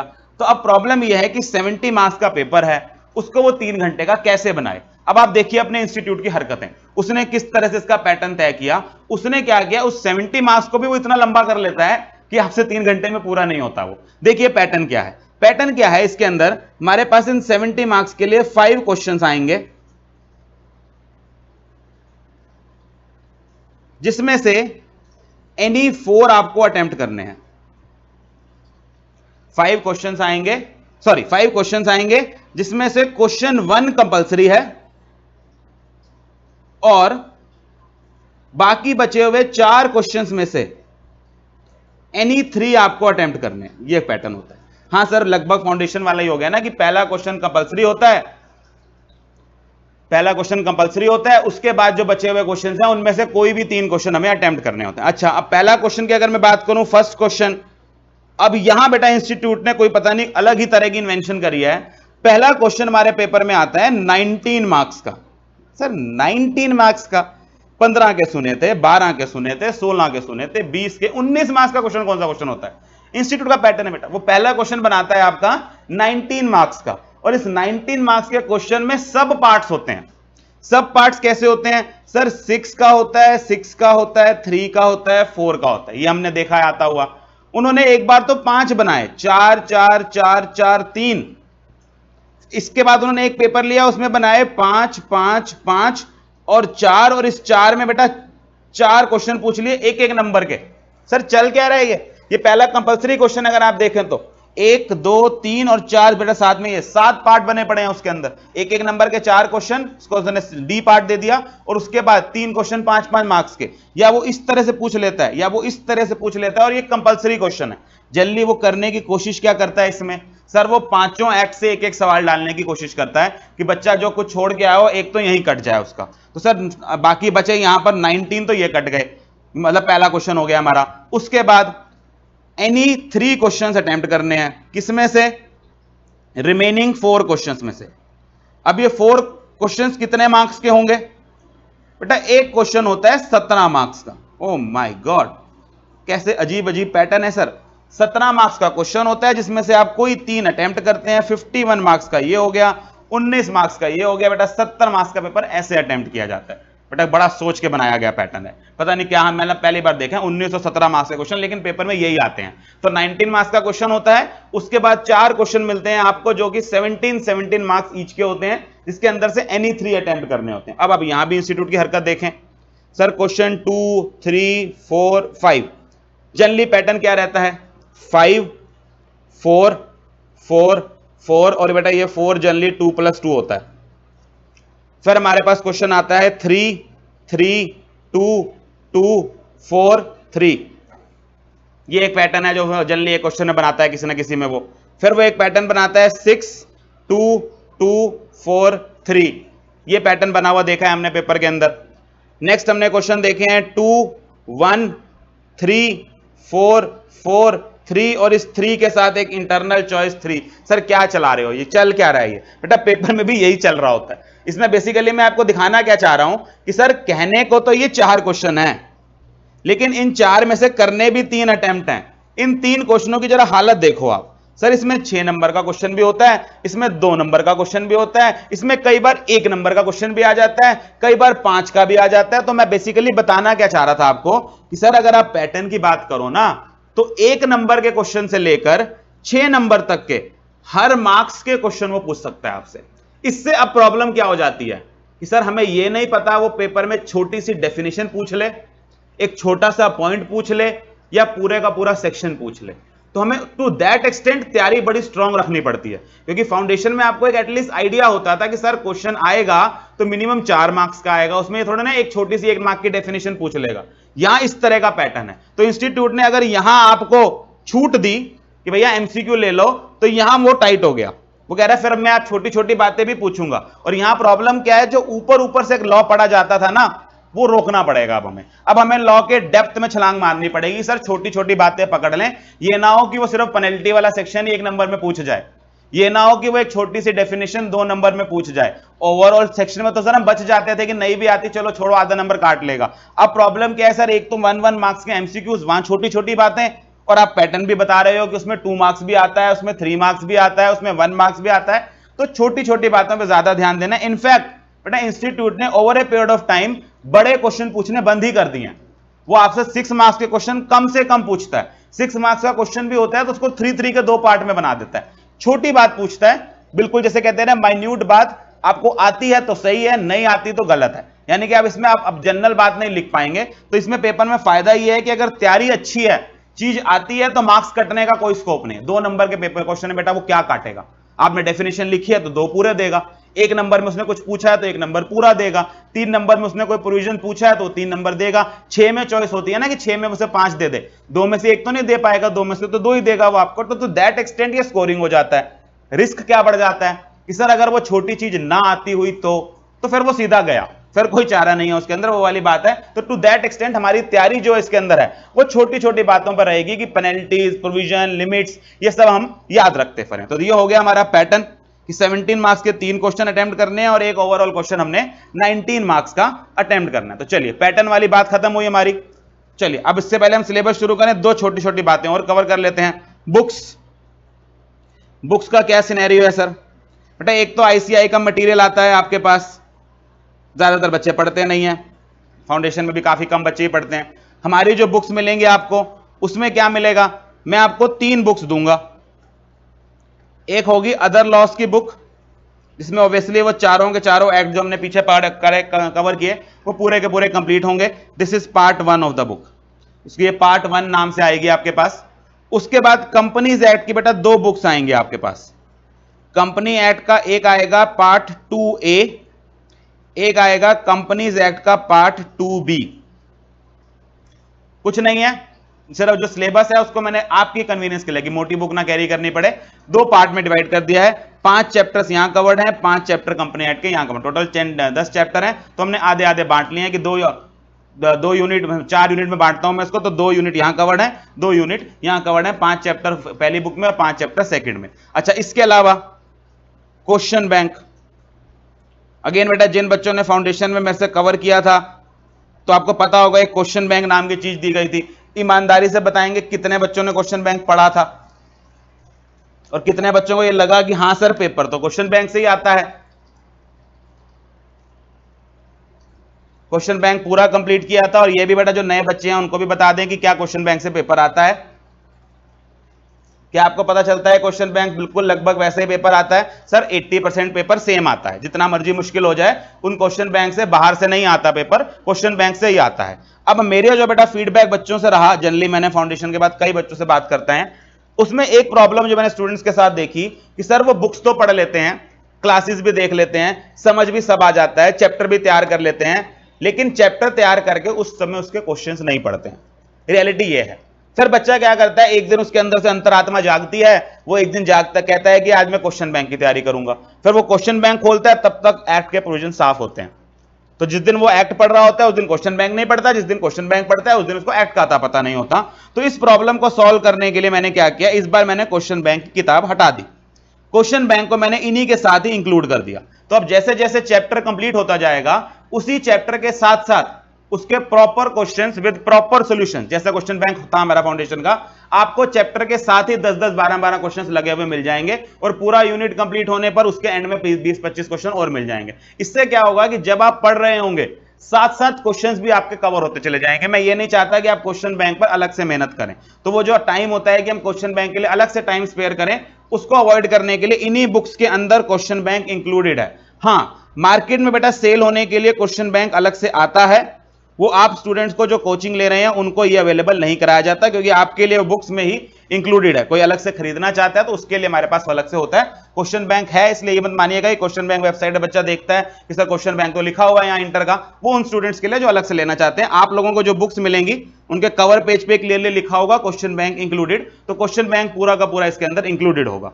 एमसीक्यूज की मैंने बात करूं आपके साथ, तो एमसीक्यूज भी इन्हीं के अंदर इंक्लूडेड है। चैप्टर के एंड में आपको एमसीक्यूज मिल जाएंगे, वो मैंने आपको पहले ही बताया, हर चैप्टर के साथ साथ अराउंड 25-30 एमसीक्यू मिल जाएंगे। तो उसी के साथ आप प्रैक्टिस करते जाएंगे तो अराउंड बुक में देखेंगे अराउंड 20 अराउंड चैप्टर पढ़ जाते हैं, तो 20-20 भी लगाएं तो 400 एमसीक्यूज बहुत होते हैं प्रैक्टिस करने के लिए, इससे ज्यादा आपको जरूरत नहीं है। तो एमसीक्यूज भी साथ में इंक्लूडेड है, सारे पास्ट ईयर क्वेश्चंस, एमटीपी सब कुछ इसके अंदर इंक्लूडेड मिलेगा। सर आईसीआई की बुक पढ़ने की जरूरत है? बेटा प्योरली वॉलंटरी है, मेरे हिसाब से सब कुछ कवर्ड है, मना मैं नहीं कर सकता क्योंकि इंस्टीट्यूट की बुक है, आप पढ़ना चाहें बिल्कुल इच्छा से पढ़ें। हाँ कुछ पढ़ के आपको एडिशनल नहीं मिलने वाला है उसके अंदर, जो फाउंडेशन के बच्चे हैं वो तो ये बात जानते ही हैं कि सर सारा कुछ कवर्ड होता है हमारे इसके अंदर से। सर अकाउंट आईसीआई के मटेरियल से नहीं कराओगे? बेटा आईसीआई के मटेरियल बुक क्लास में फॉलो नहीं करेंगे, क्लास में अपनी बुक फॉलो करेंगे। आप चाहें आईसीआई का मटेरियल फॉलो करना आप कर सकते हैं, आप पाएंगे कुछ नया नहीं मिलेगा, उससे एडिशनल बात ही मिलेगी, हमारी किताबों के अंदर कम कुछ नहीं होगा। लास्ट बात, उसके बाद हम चैप्टर शुरू करते हैं, अमेंडमेंट्स। ये एक नई मुसीबत है बेटा जो इंटर में हमारे साथ चिपक जाती है। फाउंडेशन में तो हमारे पास ये प्रॉब्लम नहीं होती है क्योंकि एक्ट ही ऐसे हैं जो अमेंड नहीं होते हैं। इंटर में एक प्रॉब्लम आती है अमेंडमेंट्स की, और अमेंडमेंट सबसे ज्यादा, या ये कह लीजिए अमेंडमेंट्स आते ही कहां से हैं, वो आते हैं कंपनीज एक्ट से। कंपनीज एक्ट 2013 बेटा 2013 में बना है, कितने साल हो गए सर इसको बने हुए? हो गए 8 साल। उतने साल में उतनी बार अमेंड हुआ है, हर साल अमेंड करते हैं इसको, पता नहीं बन ही नहीं रहा 8 साल से ढंग से, बार बार अमेंड करते रहते हैं, तो हर साल वही ड्रामा है, कुछ नई अमेंडमेंट्स आ जाती हैं। तो सर इन अमेंडमेंट्स का क्या करें? फिर पहले बेटा अमेंडमेंट्स का कंसेप्ट समझे। हम अगर बात कर रहे हैं मई एग्जाम्स की और नवंबर एग्जाम्स की, ठीक है जी, ईयर लगा लेते हैं मई 2022, नवंबर 2022, ठीक है जी। अगर मैं मई 2022 की बात करूं तो इसमें जो अमेंडमेंट सिलेबस में आती हैं, जो पेपर में पूछी जाती हैं, क्योंकि बेटा लास्ट दिन तक बुक लॉ तो बदलता रहेगा, क्या वो आपसे ये उम्मीद कर रहे हैं कि पेपर से 2 दिन पहले न्यूज़पेपर पढ़ के जाओ क्या चेंज आ गया? नहीं, वो ये कहते हैं कि आपका सिलेबस हम पेपर से 6 महीना पहले कंफर्म कर देंगे। यानी कि अगर आप मई 2022 का एग्जाम देने बैठ रहे हैं तो 31 अक्टूबर 2021 तक जो अमेंडमेंट आ जाएगी वो आपके सिलेबस में होगी। ऐसे ही अगर आप नवंबर 2022 में बैठ रहे हैं तो 30 अप्रैल 2022 तक जो अमेंडमेंट्स आ जाएंगी लॉ में वो आपके लिए एप्लीकेबल होगा। ये सेम टैक्स पे अप्लाई होता है, सेम लॉ पर अप्लाई होता है, बस यही 2 सब्जेक्ट हैं जो अमेंड होते हैं, बाकी किसी चीज की कोई अमेंडमेंट नहीं होती है। कोई सिलेबस आपका इंस्टीट्यूट बदल दे तो अलग बात है कि कोई चैप्टर हटा हटू दे, अदरवाइज लॉ में कोई चेंज नहीं आता है। तो लॉ सिर्फ इन 2 सब्जेक्ट्स में बदलता है, कंपनी में और इनकम टैक्स के अंदर आपका। तो सर अब इसके अंदर होगा क्या सर? 31 अक्टूबर 2021 तक के अमेंडमेंट्स आनी है। ऑब्वियसली अगर हम आज पढ़ने बैठ जाएं तो हम 31 अक्टूबर 2021 तक क्या कुछ आ जाएगा प्रिडिक्ट तो कर नहीं सकते, ज्योतिषी का कोर्स तो हमने किया नहीं हुआ, लेकिन सर ज्यादातर तो आई गई होंगी अब तक, वो मोटा मोटी आपको पता है। तो हम लोग क्या करते हैं बेटा, इसलिए पहले हम लोग शुरू करते हैं अदर लॉस से। जब तक हमारा अदर लॉस कंप्लीट होता है, थोड़ा लेट हो जाता है, हमें अब लगभग आइडिया लग जाता है कि क्या कुछ अमेंडमेंट्स आ गई हैं। तो लेटेस्ट अमेंडमेंट्स हम सारी की सारी क्लासेस में कवर कर लेते हैं कंपनीज एक्ट की। उसके बाद अब होगा क्या बेटा, मान लीजिए 31 अक्टूबर 2021 तक हाइपोथेटिकली मैं बोलता हूं कि आपके एक्ट के अंदर 50 अमेंडमेंट आ गई, छोटे छोटे चेंजेस आ गए, कुछ उन्होंने वो सब कुछ दिया कि 50 अमेंडमेंट आई। क्या वो 50 की 50 पेपर में आएंगी? क्या वो 50 के 50 सिलेबस पे एप्लीकेबल हैं? ये भी जरूरी नहीं है। हो सकता है बेटा कुछ अमेंडमेंट्स को इंस्टीट्यूट ये माने कि सीए इंटर के लेवल पे या पढ़ाने के लेवल पर बहुत ऊंची बातें हैं, बच्चों को पढ़ाने की जरूरत नहीं है ये सब चीजें। तो वो क्या करता है, जैसे मई का एग्जाम है तो इसके लिए फेब में या हद से हद मार्च में आपका इंस्टीट्यूट एक आरटीपी निकालता है। आरटीपी समझते हैं? Revision test paper. बेटा इसका नाम रिवीजन टेस्ट पेपर है, इसका पर्पस होता है कि ये जो 31 अक्टूबर यानी कि पिछले साल 31 अक्टूबर तक, ये फरवरी 2022 की बात कर रहा हूं, 31 अक्टूबर 2021 तक जो ये 50 अमेंडमेंट्स आ गई हैं, इनमें से कौन कौन सी अमेंडमेंट इस मई वाले पेपर में आएगी, एप्लीकेबल है, वो ये इस आरटीपी में बताता है। यानी कि सर क्लैरिटी तो जाके मार्च में आती है कि मई के पेपर के अंदर कौन सी अमेंडमेंट आनी है और कौन सी नहीं आनी है, कौन सी अमेंडमेंट्स में से जो 31 अक्टूबर तक आ चुकी हैं। ऐसे बेटा अगर मैं नवंबर 2022 की बात करूं तो 30 अप्रैल 2022 तक जो सिलेबस में चेंजेस आ जाएंगे, जो कंपनी एक्ट में आ जाएंगे, वो सिलेबस में आएंगे। अब उसके लिए भी क्या होगा, सितंबर या अगस्त में, अगस्त एंड में या सितंबर बिगिनिंग में अगेन एक आरटीपी आएगी जो ये बताएगी कि इनमें से कितना कुछ सिलेबस में अप्लाई करना है। तो हम करते हैं क्या बेटा, अंदाजा हमें भी लग जाता है कि कौन सी चीज आपको पढ़ाने लायक है, कौन सी पढ़ाने लायक नहीं है। तो हम अपने सिलेबस के अंदर आपको 31 अक्टूबर तक जो अमेंडमेंट्स आती हैं वो पढ़ाते चले जाते हैं, साथ साथ based on our guess work, based on our understanding कि इसमें से कौन सी चीज वो आरटीपी में आपके ऊपर अप्लाई कर देगा। फिर जब आरटीपी आती है फेब में और मार्च में, जिस समय आप पेपर की लास्ट मोमेंट पे तैयारी कर रहे होते हैं, महीना 1.5 महीना पहले, उस समय वो ये बता देता है कि इनमें से ये चीज मैं अप्लाई कर रहा हूं। तो उसमें 99% चीज हम कवर कर चुके होते हैं। एक आधा कभी ऐसी अमेंडमेंट होती है जो हमें लगती है शायद नहीं डालेगा इंस्टीट्यूट, वो डाल देता है। कई बार एक दो ऐसी निकल आती हैं जो मैंने पढ़ा दी होती हैं क्लास में, मुझे बतानी पड़ती है कि बेटा ये अप्लाई नहीं किया इंस्टीट्यूट ने इस बार आपके ऊपर, तो आप पुराना प्रोविजन ही पढ़ जाना। तो अब होगा क्या, साथ साथ में अमेंडमेंट कंपनी एक्ट में बताता जाऊंगा आपको कि ये चेंज आया है, ये आपका 31 अक्टूबर तक चेंज हो गया है, पुराना प्रोविजन ये था, नया प्रोविजन ये था, हम दोनों लिख लेंगे और 99% वो पेपर में अप्लाई भी हो जाएगा। 1% चांस होता है कि कोई छोटी मोटी अमेंडमेंट शायद जो हम कवर कर लें वो इंस्टीट्यूट आरटीपी में कवर ना करे। उसके लिए हम क्या कहते हैं, फेब और मार्च में दोबारा से मैं 5 मिनट का वीडियो बता के बच्चों को बता देता हूं कि भैया ये 2 सेक्शन है, ये अप्लाई नहीं हुए हैं, इनके लिए तुम पुराने वाला प्रोविजन ही पढ़ जाना, या ये एक अमेंडमेंट है जो शायद मैंने कवर नहीं करी है क्लास में, ये आरटीपी में आ गई है, इसको भी कवर कर लो, दैट इज इट। इससे ज्यादा कुछ नहीं होता बेटा। अगर हम 148 सेक्शन पढ़ रहे हैं तो हार्डली मान के चलिए 1 या 2 सेक्शन में अमेंडमेंट होगी। उसके चक्कर में आप क्या करते हैं, पूरे के पूरे एक्ट का हुआ मचा के बैठ जाते हैं। अब ऐसा पेपर की बात करूं तो बच्चे फिर वही शोर मचाना शुरू कर देते हैं, सर हाय वो अमेंडमेंट आ गई, आरटीपी में एक अमेंडमेंट नहीं आई हुई है, सर पढ़ा दो मैं फेल हो जाऊंगा। बेटा एक अमेंडमेंट ना पढ़ने से आप फेल होने वाले हो? आप इतना ज्यादा डर जाते हो उसको देख के। इंस्टीट्यूट आपको, पहली बात तो मैं लिटरली बता दूं, ये जो अमेंडमेंट्स आती हैं इनके पेपर में आने की पॉसिबिलिटी बहुत कम होती है। फाउंडेशन इंटर लेवल पर ट्रैक रिकॉर्ड इंस्टीट्यूट का यही रहा है कि जो वो लेटेस्ट अमेंडमेंट होती है वो भर भर के आरटीपी में देता है, पूछता पाछता कुछ नहीं है उसके अंदर, हाथ से 2 नंबर का क्वेश्चन पूछ लेता है, फिर भी बच्चा डरता रहता है। फिर भी हम सारा कुछ कवर कराते हैं बच्चे को अपडेटेड, लेकिन वो डर, क्योंकि यूट्यूब पे 50 वीडियो देखनी है, उसके अंदर हर टीचर बता रहा होगा ये अमेंडमेंट आ गई, वो अमेंडमेंट आ गई, बच्चे को अपने टीचर को छोड़कर बाकी सब पे विश्वास होता है कि हमारे टीचर ने हमसे हाय धोखा कर लिया, हमें अमेंडमेंट नहीं पढ़ाई। बेटा मुझे आपको पुराना पढ़ा के क्या मिल जाएगा? मेरा सिर्फ ये कहना है कि सिलेबस ज्यादा है, इधर उधर ज्यादा ध्यान मत दें, सिर्फ इतना विश्वास रखें कि हम आपको अपडेटेड पढ़ाएंगे, और अपडेटेड अगर कुछ रह जाएगा तो वो मेरी जिम्मेवारी है, मैं बता दूंगा।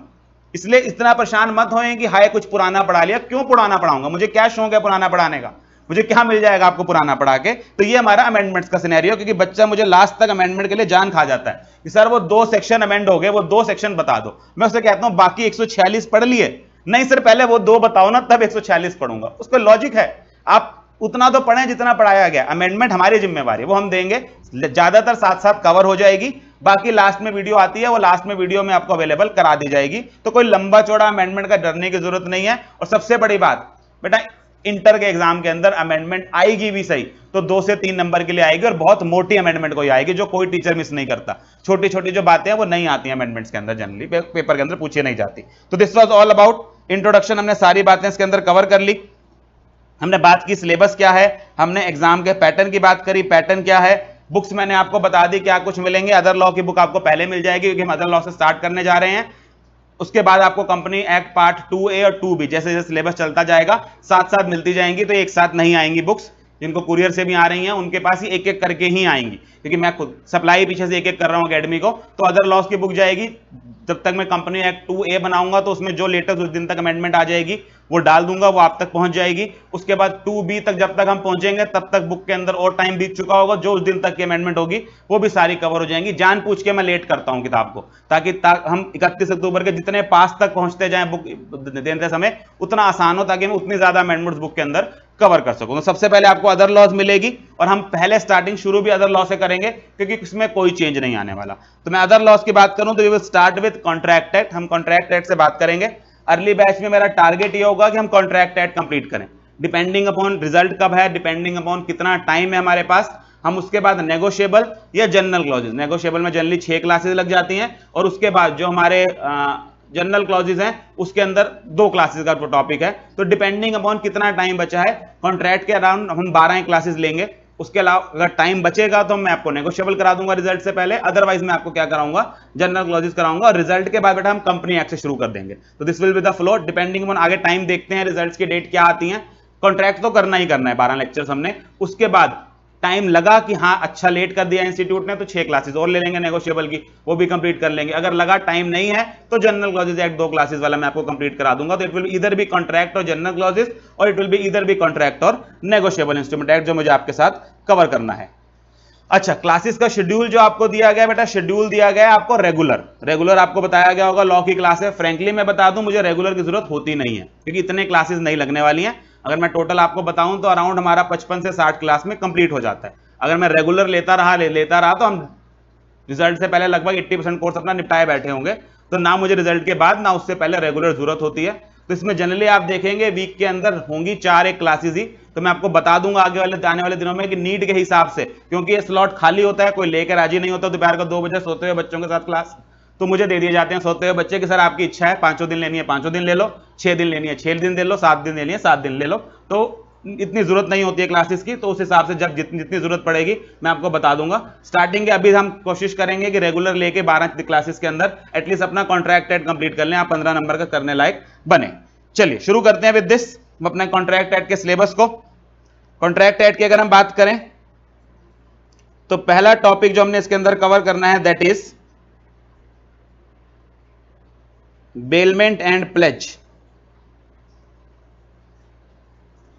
अगर आप देखेंगे तो वैसे बेटा इंडेमनिटी एंड गारंटी है 124 से लेकर 147 वाला, लेकिन मैं आप लोगों के साथ पहले शुरू कर रहा हूं bailment and pledge, that is 148 से 181। Sir group 2 is less than group 1, बेटा मैथमेटिक्स के लिए वो बच्चा बेसिकली पूछ रहा है कि ग्रुप 2 का सिलेबस कम होता है। हाँ जी, ग्रुप 2 का सिलेबस ऑलमोस्ट 60% होता है ग्रुप 1 का।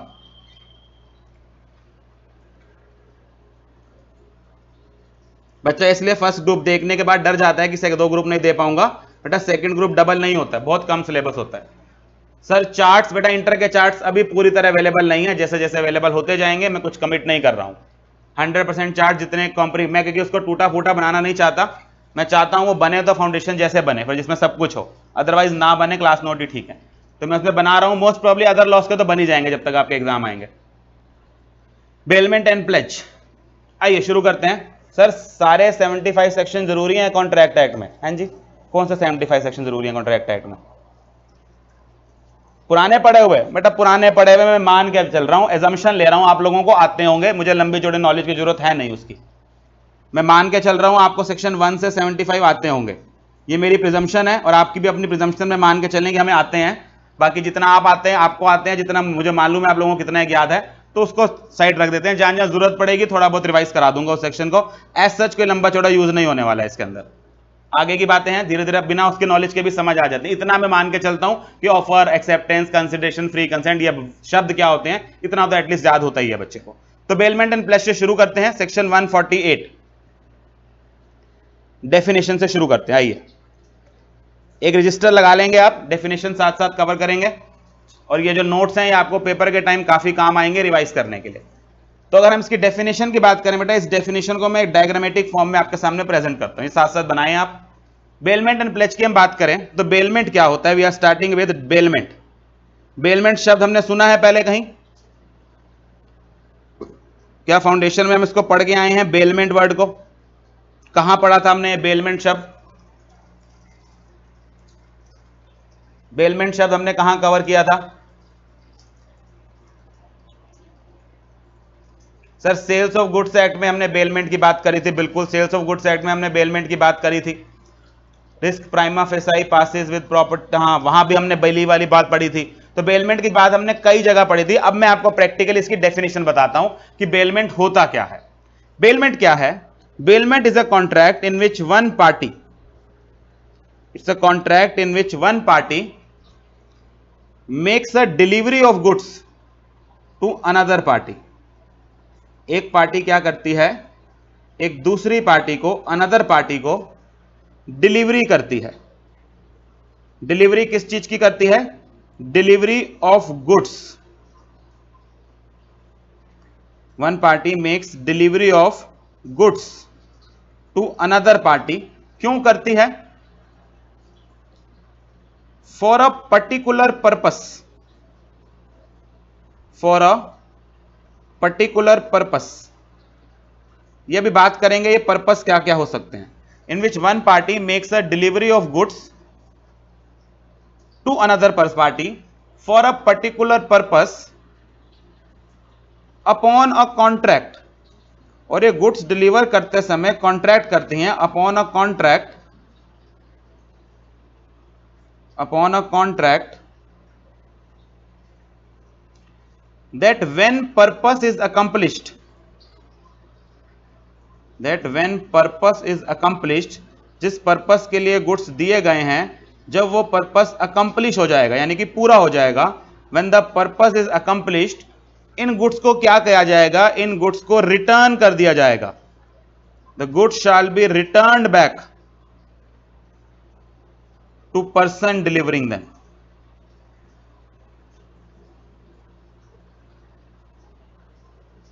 Good shall be return back to person delivering them. ये बेटा मैंने डेफिनेशन को आपके सामने चार्ट फॉर्म में लगाया। क्या कहा मैंने कहा जी आपका जो बेलमेंट है वो एक कॉन्ट्रैक्ट है जहां पर एक पार्टी डिलीवरी करती है गुड्स की to another party for a particular purpose upon a contract that when the purpose is accomplished the goods shall be returned back to the person delivering them. तो इसमें क्या क्या कहानी है? उसने कहा जी इसमें एक पर्सन दूसरे पर्सन को अपने गुड्स देता है, सेल कर देता है, बेच देता है? नहीं बेटा बेचता नहीं है, उसकी पोसेशन की डिलीवरी देता है और किसी पर्टिकुलर पर्पस के लिए देता है, और यह कह के देता है कि जब यह पर्पस पूरा हो जाए मुझे यह गुड्स वापस कर देना। एक तो सर ये वापस कर देना की बात से यह चीज तो समझ आ गई, सेल तो नहीं हो रही है, तो बेलमेंट और सेल में यहां तो अंतर आ गया कि सर ओनरशिप ट्रांसफर होने की बात तो कतई नहीं हुई। सीधी बात क्या हुई है कि सर डिलीवरी हो रही है, और डिलीवरी भी किस चीज की हो रही है, पोसेशन की डिलीवरी हो रही है। गुड्स उसके पोसेशन में दिए जा रहे हैं, किस लिए दिए जा रहे हैं, किसी पर्टिकुलर पर्पस के लिए, और इस कंडीशन के साथ दिए जा रहे हैं कि जब इनके ऊपर जो ये पर्पस है ये पूरा हो जाए तो ये गुड्स वापस कर दीजिएगा। तो अब ये किस किस तरह के पर्पस हो सकते हैं, क्या क्या एग्जाम्पल हो सकते हैं, आइए एक एक करके समझते हैं। मान लीजिए बेटा मेरे पास एक कार है और मैं इसको रिपेयर करने के लिए एक मैकेनिक को देता हूं, मैं अपनी कार रिपेयर होने के लिए मैकेनिक को देता हूं, क्या मैं इसके ऊपर ये सारी कंडीशंस लगा सकता हूं? एक बार लगा के देखें बेलमेंट वाली डेफिनेशन की सारी कंडीशंस। क्या ये डिलीवरी ऑफ गुड्स किया जा रहा है? बिल्कुल किया जा रहा है sir. For a particular purpose किया जा रहा है? बिल्कुल किया जा रहा है सर, रिपेयर के लिए किया जा रहा है। क्या इस कंडीशन पर किया जा रहा है कि जब ये रिपेयर का पर्पस पूरा हो जाए तो गुड्स मुझे वापस दे दीजिएगा? बिल्कुल सर, यही कंडीशन होती है। क्या मैं इसको बेलमेंट कह सकता हूं? क्या मैं इसको बेलमेंट कह सकता हूं? क्या मैं इसको बेलमेंट कह सकता हूं? यस सर, बिल्कुल कह सकते हैं, सारी कंडीशन पूरी होती है। यानी कि सर अपना कोई भी प्रोडक्ट किसी के पास रिपेयर के लिए देना, इस कॉन्ट्रैक्ट को क्या हम बेलमेंट का कॉन्ट्रैक्ट कह सकते हैं? बिल्कुल कह सकते हैं, क्योंकि सारी की सारी कंडीशंस ये बेलमेंट की पूरी करता है। और चलते हैं एग्जांपल के आगे। मान लीजिए मेरे पास एक गोल्ड चेन है, इस गोल्ड चेन की बेटा पॉलिशिंग कराने के लिए मैं इसको गोल्ड स्मिथ को देता हूं, मैं इसको गोल्ड स्मिथ के लिए देता हूं, एक ज्वेलरी में डील करना, सुनहरा सुनहरा कहते हैं मार्केट में, पता नहीं शायद को क्या बोलते, सुनार बोलते हैं, सुनार को देता हूं। तो क्या उसको मैं बेलमेंट बुला सकता हूं? लगाएं बेटा कंडीशन सारी की सारी। क्या ये डेफिनेशन हूबहू इस पे अप्लाई होती है? मैं इस डेफिनेशन को बार बार आपसे लगवा के दिमाग में ये चाहता हूं कि ये डेफिनेशन बार बार बोल बोल के आपको याद हो जाए। तो इसमें क्या हुआ है सर, डिलीवरी ऑफ गुड्स हुआ है, फॉर अ पर्टिकुलर पर्पस हुआ है, अपॉन अ कॉन्ट्रैक्ट हुआ है कि पर्पस अकम्प्लिश होते ही गुड्स क्या हो जाएंगे, वापस हो जाएंगे। यस, ये भी सर हमारे लिए क्या है, बेलमेंट है। और आगे बढ़ते हैं बेटा, एक पर्सन ए है, ये अपने फ्रेंड बी के पास जाते हैं और एक ट्रिप पे जाने के लिए या एक मैरिज पे जाने के लिए इनसे कार बोरो कर लाते हैं, इनसे कार बोरो कर लाते हैं। क्या यह कॉन्ट्रैक्ट बेलमेंट का कॉन्ट्रैक्ट होता है?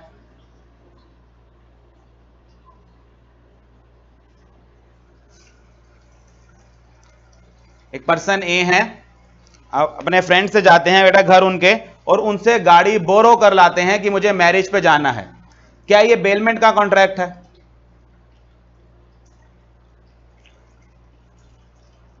हाँ जी बेटा, लगाएं डेफिनेशन लगाएं, सीधी सीधी बात है, कुछ नहीं है, मैंने जो बताना था लॉ बता दिया आपको, सेक्शन आपके सामने है, उसको अप्लाई करना सीखें। आपको लगता है ये बेलमेंट का कॉन्ट्रैक्ट है? ज्यादातर बच्चे बोल रहे हैं यस, दो चार बच्चों ने मुझे बीच में बोला नहीं सर ये बेलमेंट नहीं है। बेटा नई वाले बच्चों को कारण आने दो मेरे पास, क्यों नहीं है बेलमेंट। यस वाले जरा 2 मिनट चुप हो जाओ, आप लोग तो मेजोरिटी में हो, जो बच्चा माइनॉरिटी में जरा उसकी सुनी जाए। हाँ बेटा ये बेलमेंट क्यों नहीं है, बताओ, शर्माओ बिल्कुल मत, क्या पता तुम ही सही निकल आओ नालायकों के बीच में। क्यों नहीं है बेलमेंट, बताइए। सर यहां पर्पस नहीं है, एक बच्चे का कहना है यहां पर्पस मिसिंग है। हाँ भाई, हाँ बोलना, यस बोलने वालों। अच्छा दूसरे ने कहा है सर ये वॉलंटरी डिलीवरी नहीं है। करो बेटा, बच्चे के जो ये आपके सामने वो करे, सर कार को डिलीवरी नहीं किया गया, लो जी वो कह रहे हैं जी कार को तो डिलीवरी नहीं किया गया, कंसिडरेशन नहीं है, एक बच्चे ने कहा।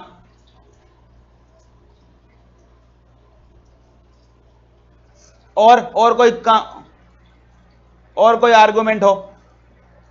एक बच्चे ने कहा बेटा पर्पस नहीं है, एक एक करके जरा हैंडल करते हैं। हाँ भाई हाँ बोलने वालों, जरा बच्चों को सेटिस्फाई कर दो, वो कह रहा है जी इसमें पर्पस ही नहीं है, वो कह रहा है जी इस गाड़ी को बी ए को देने का पर्पस ही नहीं है। कहां है पर्पस, क्यों दी है बेटा बी ने गाड़ी ए को? पर्पस नहीं है मैरिज के अंदर? सर है ना, बिल्कुल पर्पस है। पर्पस क्यों नहीं है? उसको गाड़ी इसलिए दी गई है ताकि वो गाड़ी को यूज करे और मैरिज में जाए और उसको वापस दे दे। पर्पस क्यों नहीं है? पर्पस तो पूरा है सर। मैरिज में गाड़ी को लेके जाना या घूमने के लिए लेके जाना एक पर्पस है जिसके लिए दिया जा रहा है।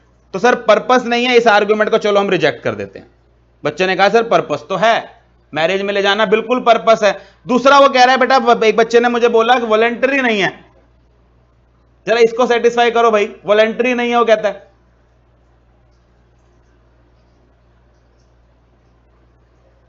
वो कह रहे हैं जी ए खुद लेके आया है, बी ने डिलीवरी थोड़ी ना करी है। ये वाला वो तीसरे पे पहुंच गया। हाँ जी बेटा कर दे जरा दोनों का जवाब भी। वो कह रहे हैं जी वॉलंटरी डिलीवरी नहीं हुई यहां पर,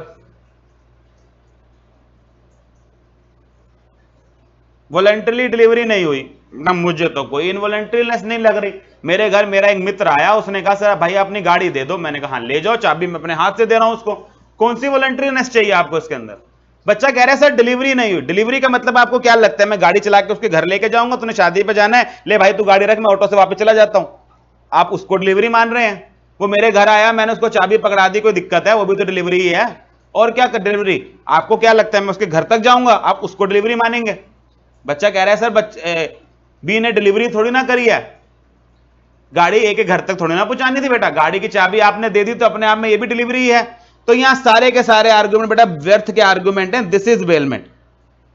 जितने बच्चों ने भी इतना दुनिया जमाने का दिमाग चलाया है इसके ऊपर, इसके अंदर कोई ऐसा कारण नहीं है जिससे मैं ये ना कह सकूं कि ये बेलमेंट नहीं है। This is bailment. जहां क्लियरली हमने ये बात करी कि यहां डिलीवरी ऑफ गुड्स हुई है, ए को हुई है, एक पर्टिकुलर पर्पस के लिए हुई है कि वो मैरिज में गाड़ी लेके जाएगा और ये गाड़ी वापस आपको लाके दे देगा। This is bailment. अच्छा फिर सर इसका मतलब सारे बोरोइंग करने वाले कॉन्ट्रैक्ट बेलमेंट हो जाते होंगे। हम सर क्लास में आते हैं, एक जमाना था फेस टू फेस क्लासें हुआ करती थी, भूल ही गया होगा बच्चा बेचारा उसको। तो हमने कहा जी हम क्लास में आते थे सर बिना पेन के पहुंच जाते थे कभी कभी, तो फिर हम साथ वाले से कहते थे भाई अपना पेन दे दे, तो वो बेचारा पेन शर्म शर्म में दे देता था, ये लो पेन ले ले भाई। तो वो पेन जब देता था बेटा, वो पेन देना क्या बेलमेंट होता था? वो पेन जो आप क्लास में आके मांग लेते थे साथ वाले से, क्या वो बेलमेंट होता था? बेटा बच्चे ने कहा नहीं बिल्कुल बेलमेंट नहीं होता था, क्योंकि सर मैंने वापस तो करना ही नहीं होता था, बेलमेंट कैसे हो जाएगा? मुझे लगता है हाँ बेटा सर, बच्चा कह रहा है सर वापस ही नहीं करना होता तो बेलमेंट काहे का हुई? कौन पेन वापस करता है आज के डेट में? तो कॉन्ट्रैक्ट की डेफिनेशन ही गलत है, वापस थोड़ा ना करना है, तो घर ले जाना है। बेटा अब ये तो बेशर्मी है ना, देने वाला और लेने वाला उस समय तो मूड में यही मान रहा होता है कि पेन वापस दिया जाएगा, तो उस बात को भी हटा दो कि हम देने वापस थोड़ा ना देने वाले थे। वैसे देखा जाए तो पर्पस सर यही था कि उसको क्लास में यूज करने के लिए दिया गया, विद द कंडीशन की क्लास में यूज करने के बाद वो वापस दे देगा। Yes that is a clear cut example of bailment. हाँ वो बेशर्मी अलग बात है कि लोग देते नहीं है, वो एक अलग कहानी है, but this is a contract of bailment. तो वो हम बाद में देखेंगे सर, अगर इस तरह की हरकतें करता है सामने वाला तो उसकी क्या रेमेडीज होती है, एक अलग कहानी है, लेकिन this is a contract of bailment. तो हमने सिंपल सिंपल बातें तो भैया कर ली बेलमेंट की। आओ थोड़ी सी बात को आगे बढ़ाते हैं। मान लीजिए बेटा मेरे पास एक फैब्रिक है, कपड़े का टुकड़ा है, और मैं ये फैब्रिक एक टेलर को दे के आता हूं। टेलर इसमें से मुझे एक सूट स्टिच करके देगा, क्या ये बेलमेंट है? मैं एक फैब्रिक टेलर को दे के आता हूं, टेलर इसमें से मुझे सूट स्टिच करके देगा, क्या ये बेलमेंट होती है?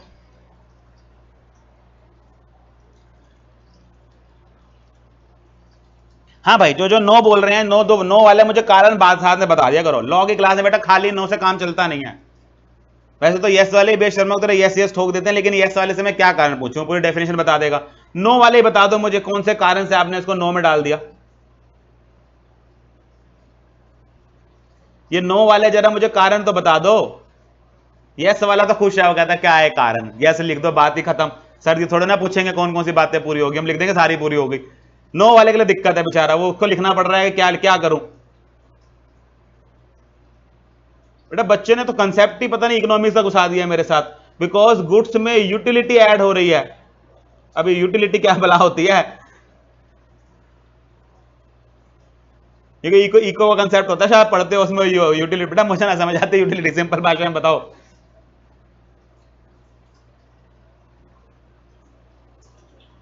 जो बेटा बच्चा नो बोल रहा है, मुझे उसका कारण जानना है, मैं बताता हूं बच्चा कारण क्या बोल रहा है। उसने थोड़ा ज्यादा टेक्निकल हो गया वो ये कह रहा है कि सर दिया कपड़ा था आया सूट है, उसने उसको यूटिलिटी यूटिलिटी कर दिया बीच में, ठीक है, मतलब उसकी फॉर्म बदल देगी। सिंपल भाषा में आ जाता हूं यार, लॉ का आदमी, मुझे नहीं आती इको को, जो आपकी यूटिलिटी वाली अजीब अजीब बातें कर रहे होते थे, आप यूटिल्स करके यूटिलिटी मेजर कर रहे होते हैं। मुझे सुनी है मैंने कोई क्लास कभी कभी आपकी वो होती हुई। तो उसमें क्या है, हमने क्या कहा जी, बच्चे का कहना है कि सर दिया था फैब्रिक आ गया सूट, तो सेम प्रोडक्ट तो रिटर्न ना हुआ, तो फिर ये बेलमेंट कैसे है। अब बेटा जरा हां बोलने वाला जवाब दो, बहुत हंस लिया आप लोग, जरा हां बोलने वाला बताओ। बच्चे का आर्गुमेंट बिल्कुल ठीक है, वो कहता है कपड़ा दिया था, कपड़े की जगह सूट बन के वापस आ गया, ये काहे की बेलमेंट हुई। बेलमेंट की डेफिनेशन में तो लिखा हुआ है कि when the purpose is fulfilled the goods shall be returned back, the goods shall be returned back, ये गुड्स वापस होने चाहिए। क्या वो गुड्स वापस हो रहे हैं। सर पर्पस सूट बनाना था, बिल्कुल पर्पस सूट बनाना था, लेकिन बेटा सूट वापस हो रहा है ना, कपड़ा तो वापस ना हुआ। गाड़ी में आपने गाड़ी दी थी, गाड़ी वापस आई, गोल्ड चेन में गोल्ड चेन दी थी, गोल्ड चेन वापस आई, यहां गाड़ी बोरो करके गया था, गाड़ी वापस दे गया, ये कैसा मजाक हुआ, कपड़ा दिया और सूट बन के वापस आ गया।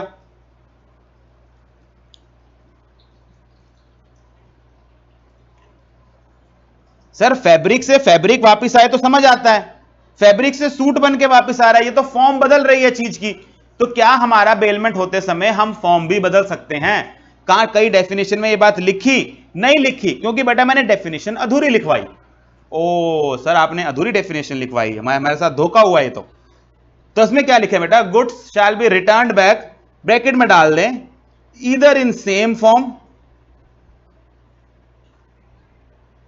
either in same form or altered form, either in same form or altered form to the person delivering them. The goods are returned back either in the same form or altered form to the person delivering them. Sir अब हम हां बोल देंगे, क्योंकि ये fabric का क्या हुआ है सर, ये ऑल्टर्ड फॉर्म है, फैब्रिक को बदल कर क्या बना दिया गया है, सूट बना दिया गया है। क्योंकि बच्चा अभी तक क्या कह रहा था, सर सूट भी तो फैब्रिक ही है, फीलिंग आ रही थी उसको, लेकिन उसके पास ना ये शब्द नहीं थे कि सर जो सूट है वो क्या है, वो इस फैब्रिक की ऑल्टर्ड फॉर्म ही तो है। तो इसको अगर आप सेम फॉर्म में वापस कर सकते हैं तो सेम में कर सकते हैं, नहीं तो कई बार ये ऑल्टर्ड फॉर्म में भी वापस आता है, उसको भी हम क्या बोलते हैं, बेलमेंट बोलते हैं। अच्छा सर फिर हमने क्या किया, इसका और एग्जांपल लेते हैं। मान लीजिए सर हम व्हीट ग्रेन्स दे के आए, गेहूं दे के आए, और इसको एक फ्लोर मिल वाले को डिलीवर करके आए। इसने सर इसको पीस कर हमें फ्लोर दिया, आटा दिया, क्या मैं इसको बेलमेंट कह सकता हूं। बेटा लिखने में बड़ा अच्छी सी बात है, अंग्रेजी लिख दिया मैंने, इसको कहते हैं आटा पिसवाना चक्की पे।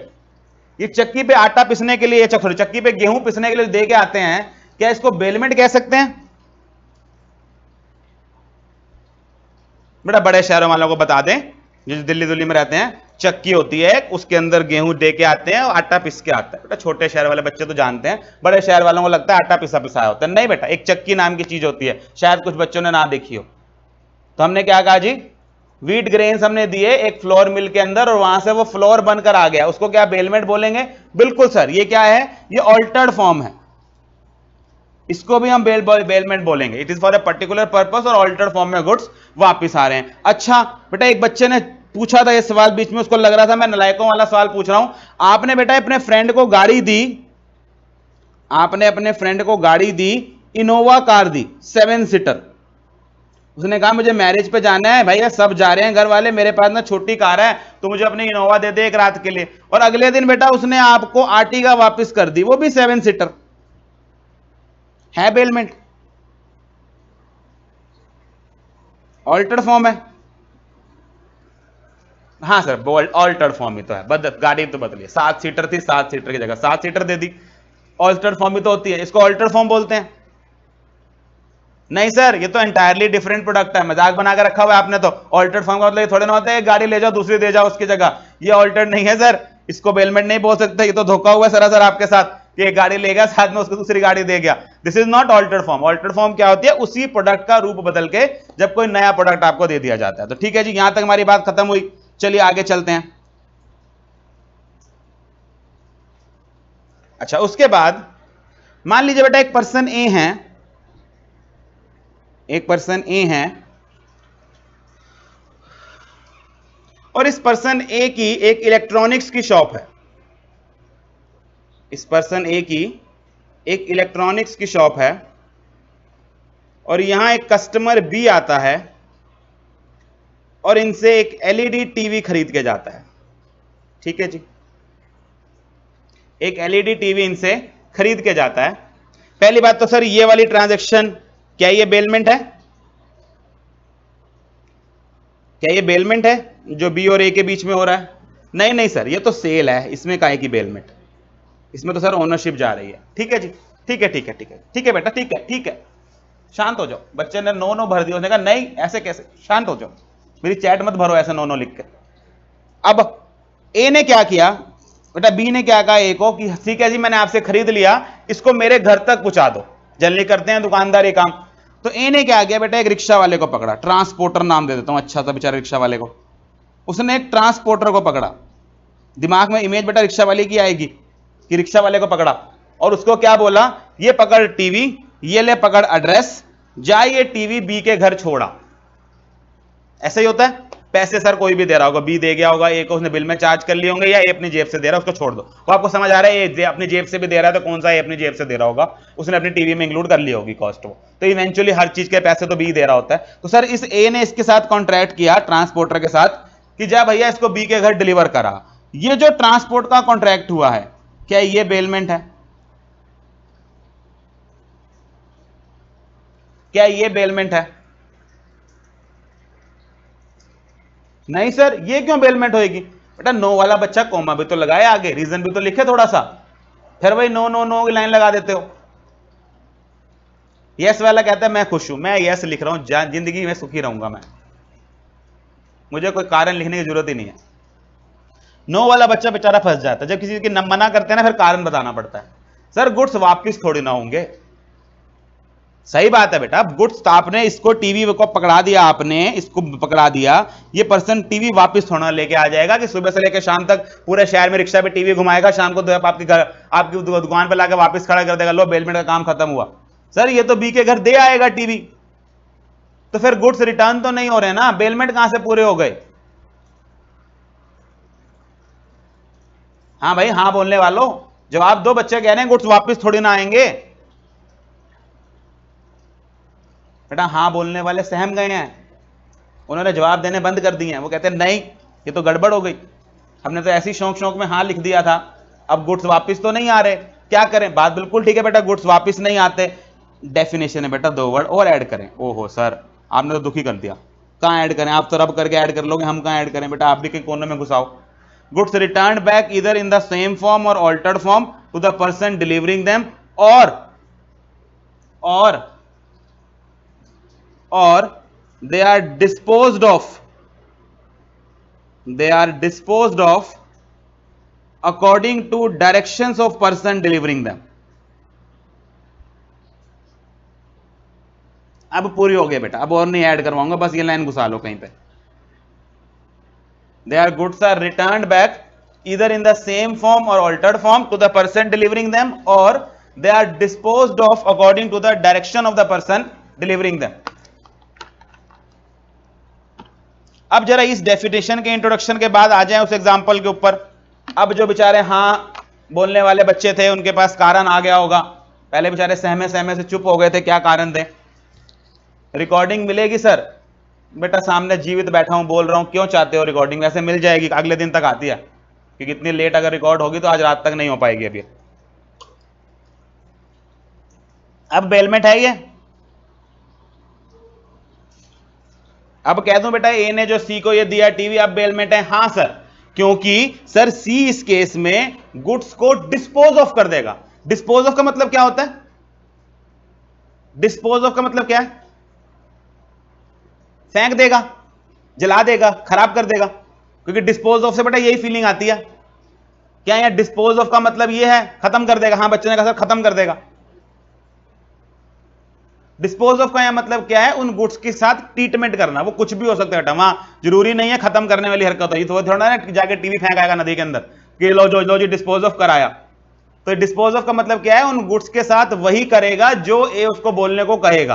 तो इस केस में ए अगर उन गुड्स को डिलीवर करने को कह रहा है बी को, तो वो बी को डिलीवर करके आ रहा है ए के कहने पर। This is also bailment because he is disposing of the goods as per the directions of the person delivering them. अच्छा, अब जो ये पर्सन बेटा डिलीवर करता है गुड्स को, और ये पर्सन जिसको गुड्स डिलीवर किए जाते हैं, जिनको हमने ऊपर लिखा था one person makes a delivery of goods to another person, इनके नामकरण कर देते हैं। ये पर्सन जो गुड्स देता है he is known as the bailor. This person जो ये गुड्स देता है he is known as the bailor. जिस पर्सन को गुड्स दिए जाते हैं he is known as the bailee. इसको क्या बुलाया जाता है? Bailee.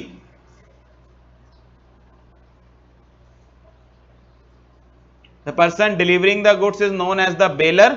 The person to whom goods are delivered is known as the bailee. ठीक है जी, यहां तक समझ आता है? और एग्जांपल दूं डिस्पोज ऑफ करने का?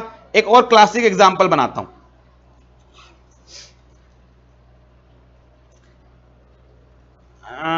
लेट अस से बेटा हमारे पास होता क्या है, दिवाली के ऊपर ना लोग कैलेंडर दे जाते हैं।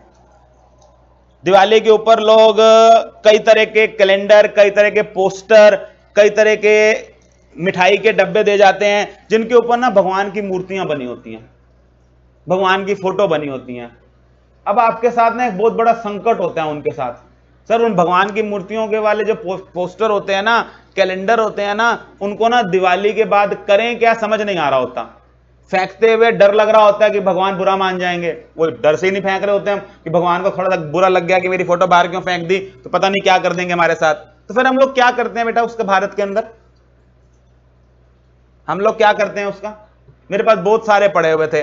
मेरे को बेटा कोई मिठाई का डब्बा दे गया, उसके ऊपर माता की फोटो बनी हुई थी, 2-4 कैलेंडर दे गया। अब मैं समझ नहीं आ रहा उसका करूं क्या। क्या करते हैं लोग भारत के अंदर ऐसे कैलेंडरों का? आप लोग क्या करते हो? सर यमुना माता का इस्तेमाल करते हैं। ऐसे थोड़ा ना यमुना माता को गंदा कर रखा है हम लोगों ने। सर यही करते हैं। कोई कहता है पीपल के नीचे छोड़ देते हैं, कोई कहता है जय गंगा जी उसके अंदर डाल आएंगे। तो यही हरकत करी सर हम लोगों ने। हम लोग इस एक पर्सन ए था, इसके पास सर ऐसा बहुत सारा सामान पड़ा था, कोई देवी की मूर्तियां, कोई कुछ कोई कुछ कोई कुछ। उसने बेटा एक दूसरे व्यक्ति को, एक बी व्यक्ति जा रहा था, उसने कहा यार रास्ते में यमुना पड़ेगी, ये ले जा, ये ना उसमें डाल आई हो। ये जो गुड्स बेटा दिए गए हैं, क्या ये बेलमेंट है? Is it bailment? बेटा एक बच्चा कह रहा है ऐसा नहीं करना चाहिए। हाँ बिल्कुल बेटा ऐसा नहीं करना चाहिए, लेकिन अब क्या करें, जो चल रहा है। मैं तो रियलिटी पढ़ाने बैठा हूं, मैं आपको थोड़ा बताने बैठा हूं क्या होना चाहिए क्या नहीं होना चाहिए। बिल्कुल सर ये बेलमेंट है। ये जो हरकत करी है, जिसको वैसे बेहुदा हरकत कहेंगे कि गंदी कर रहे हैं हम नदियां जाके, लेकिन सर इसको क्या करना है? This is bailment. ये सर एक्चुअल डिस्पोज ऑफ है। ये जो आपने शब्द डिस्पोज ऑफ लिखवाया था ना, ये असली डिस्पोज ऑफ। वहां ना वो डिस्पोज ऑफ से वो फीलिंग ही नहीं आई खत्म करने वाली। एक बच्चा इंतजार कर रहा था कि सर वो खत्म हो जाए, लो बेटा खत्म भी कर दी हमने। तो एक्चुअल डिस्पोज ऑफ वाला वर्ड यहां इस्तेमाल हो सकता है। यहां डिस्पोज ऑफ का लिटरल सेंस निकल के आ रहा है, लेकिन वो डिस्पोज ऑफ वर्ड वहां लिटरल सेंस में नहीं लिखा गया। हमेशा तोड़ फोड़, जलाना, फेंकना, उन चीजों का इंतजार मत करना। Disposal here also means acting as per instruction of the person delivering it. तो दिस इज ऑल अबाउट जो हमने इसकी डेफिनेशन में किया। आइए कदम आगे बढ़ते हैं डेफिनेशन से। लेट अस से एक पर्सन ए है, पर्सन ए है, इन्होंने बैंक से एक लोन लिया। इन्होंने बैंक से एक लोन लिया और इस लोन के बदले बेटा कुछ अपना गोल्ड वहां गिरवी रखा है। सर रिक्शा वाला बेलर होगा कि शॉप ओनर? बताओ बेटा बच्चे को। बच्चा पूछ रहा है रिक्शा वाला बेलर है कि शॉप ओनर बेलर है?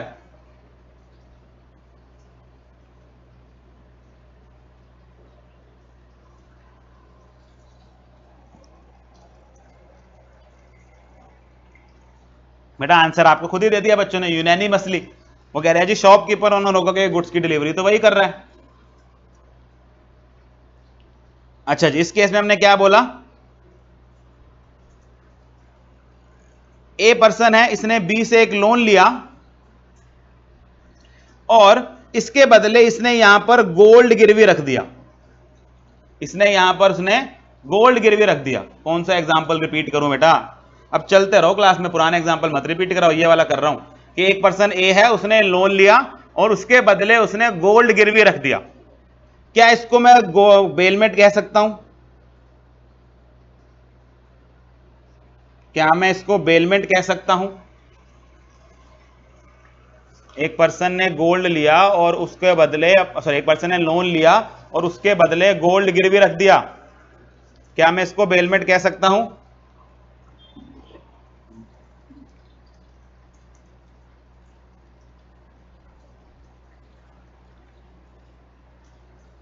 बेटा प्लेज प्लुज नहीं, बेलमेंट है कि नहीं ये बताओ। मुझे मालूम है आप लोग बहुत ज्ञानी व्यक्ति हैं, लेकिन जितना पूछा है उतना बताएं बस, ये बेलमेंट है कि नहीं है?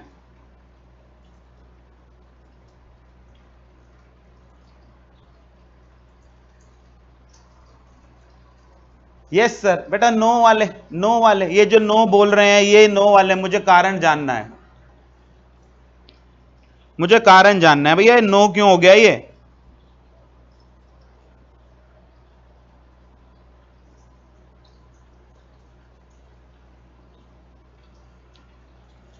सर इसमें इस पर्सन ने गोल्ड इसको डिलीवर किया, क्यों डिलीवर किया गोल्ड? गोल्ड क्यों डिलीवर किया? सर गोल्ड डिलीवर किया एज सिक्योरिटी। सिक्योरिटी किसकी? As security for repayment of loan. Gold deliver किया as security for repayment of loan upon a condition कि जब ये लोन रीपे हो जाएगा बैंक इसको गोल्ड वापस दे देगा। कोई दिक्कत आ रही है क्या इसमें? अभी तक हम लोग रिपेयर करा रहे थे, पॉलिशिंग करा रहे थे, डिलीवरी करा रहे थे, बोरोइंग करा रहे थे, गुड्स का डिस्पोज ऑफ करा रहे थे। क्या पर्पस सिक्योरिटी में रखना नहीं हो सकता? क्या मैं गोल्ड यहां पर सामने वाले को एज सिक्योरिटी नहीं दे सकता? बिल्कुल दे सकते हो सर, वो भी पर्पस है, उसमें क्या दिक्कत है? और ये गोल्ड वापस हो जाएगा, एक बार आप क्या करोगे, आप लोन का पैसा वापस दे दोगे, तो it will be returned back on performance of condition. Performance क्या है? लोन का पैसा वापस करना। तो इट इज क्यों रखा गया है? As security for repayment of loan. और इस तरह की बेलमेंट को, बेटा इसको बेलमेंट बिल्कुल बोलते हैं, this is bailment, but this is a special kind of bailment. इस तरह की बेलमेंट को बुलाया जाता है प्लेज। इस तरह की बेलमेंट को बुलाया जाता है प्लेज, कवर्ड अंडर सेक्शन 172। इस तरह की बेलमेंट को बुलाया जाता है प्लेज। तो बेलमेंट एंड प्लेज जो चैप्टर का नाम है, प्लेज कोई अलग कंसेप्ट नहीं है, प्लेज एक स्पेशल काइंड ऑफ बेलमेंट है। एक ऐसी बेलमेंट जिसमें पर्पस क्या होता है? जिसमें पर्पस होता है security for repayment of debt. Loan की जगह भी अच्छा वर्ड क्या लिख कर सकते हैं? Security for repayment of debt, और सिंपल भाषा में security for performance of promise. यानी कि जो प्रॉमिस आप करके आ रहे हैं उसको आप पूरा करेंगे, उसके बदले जब आप कोई गुड्स दे के आते हैं सामने वाले को, उस बेलमेंट को क्या बुलाया जाता है? That bailment is known as pledge. उस बेलमेंट को हम क्या बुलाते हैं? प्लेज। तो प्लेज क्या है? मैंने यहीं भी, आज क्लास खत्म करेंगे। प्लेज क्या है? प्लेज सर एक स्पेशल काइंड ऑफ बेलमेंट है। बेलमेंट हमें समझ आया सर, बेलमेंट है delivery of goods by one person to another upon a contract that when the purpose is accomplished the goods shall be returned back either in the same form or altered form or disposed of according to the directions of the person delivering them। लेकिन pledge क्या है? Sir pledge भी एक person दूसरे person को goods deliver करता है, for a particular purpose करता है। वो पर्पस क्या है? पर्पस सर यहां पर है सिक्योरिटी फॉर लोन। पर्पस क्या है यहां पर? Security for performance of promise. और इस कंडीशन पर करता है कि जब ये पर्पस पूरा हो जाएगा, यानी कि जब सिक्योरिटी की जरूरत नहीं पड़ेगी, जब यानी कि मैं लोन वापस कर दूंगा, उस समय बैंक ये गोल्ड इसको वापस पहुंचा देगा। तो इसको हम नाम देते हैं बेटा प्लेज। इसको एक नाम और दिया जाता है पॉन। इसको बुलाया जाता है बेलर, या इसको बोल सकते हैं प्लेजर। प्लेजर वर्ड से यूज होता नहीं ज्यादातर। या इसका बेटा नाम होता है पोनर। पोनर इसको क्या बुलाते हैं? बेली बैंक को। प्लेजी वर्ड अक्सर यूज होता है, प्लेजर वर्ड बड़ा कम यूज होता है, या इसको बुलाया जाता है पोनी। तो मैंने आपको 172 का भी थोड़ा सा और रख दिया, प्लेज, पॉन या बेल, उसको आप बेलमेंट भी बोल सकते हैं। क्या सारे प्लेज के कॉन्ट्रैक्ट्स बेलमेंट होते हैं? यस, सारे के सारे प्लेज के जो कॉन्ट्रैक्ट्स हैं वो बाय डिफॉल्ट क्या, बाय बेसिक नेचर क्या होते हैं, बेलमेंट होते हैं। लेकिन क्या सारी बेलमेंट प्लेज होती हैं? नहीं सर, सारी बेलमेंट प्लेज नहीं होती हैं। प्लेज क्या है? एक स्पेशल काइंड ऑफ बेलमेंट है, जहां पर पर्पस क्या है, security for repayment of debt या security for performance of promise. चलिए अभी आज यहीं रुकते हैं, कई सारी और छोटी छोटी बातें हैं जो नेक्स्ट क्लास में हम कवर करेंगे। Will be continuing with this chapter, almost आधे से ज्यादा चैप्टर हमारा नेक्स्ट क्लास में कंप्लीट हो जाएगा और कोशिश करेंगे नेक्स्ट क्लास में हम इसको पूरे चैप्टर को कंप्लीट कर लेंगे। चलिए आज यहीं रुकते हैं। आज की क्लास इंट्रोडक्शन थी तो थोड़ा सा सिलेबस लिमिटेड सा रखते हैं इसके अंदर। नेक्स्ट क्लास यानी कि कल की क्लास से हम आगे का चैप्टर पूरा सा कवर करेंगे। सब कुछ बता दूंगा बेटा, गुड्स की डिलीवरी फिजिकल फॉर्म में होनी चाहिए कि नहीं, एक एक करके इन सारे वर्ड्स को ही मुझे कवर करना है। डिलीवरी के बारे में बात करनी है, गुड्स के बारे में रिकॉर्ड बात करनी है, सब हम कवर करेंगे। सर इसकी रिकॉर्डिंग मिलेगी बेटा, ऐप पे अपने आप आ जाती है, लेकिन 24 आवर्स तक लग जाते हैं रिकॉर्डिंग आने में। चलिए आज यहीं रुकते हैं, कोई डाउट हो तो बताइए, अदरवाइज नेक्स्ट क्लास में कंटिन्यू करते हैं।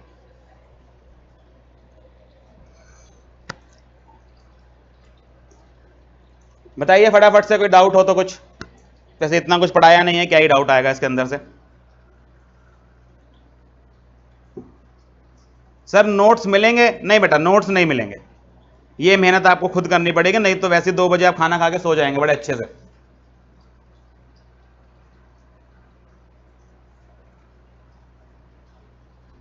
Sir how to write answers बताएंगे ना, मुझे लगा इंटर लेवल पे क्लियर होता है, बता दूंगा दोबारा से। फाउंडेशन का एग्जाम बच्चा दे के आता है, ज्यादातर ये प्रॉब्लम सॉल्व हो जाती है उसकी, वहां पर कर लेंगे इस बात को भी एक बार दोबारा से कि आंसर कैसे लिखने होते हैं। कंसिडरेशन की बात करूंगा बेटा बेलमेंट में, अभी वो टॉपिक आना है आगे।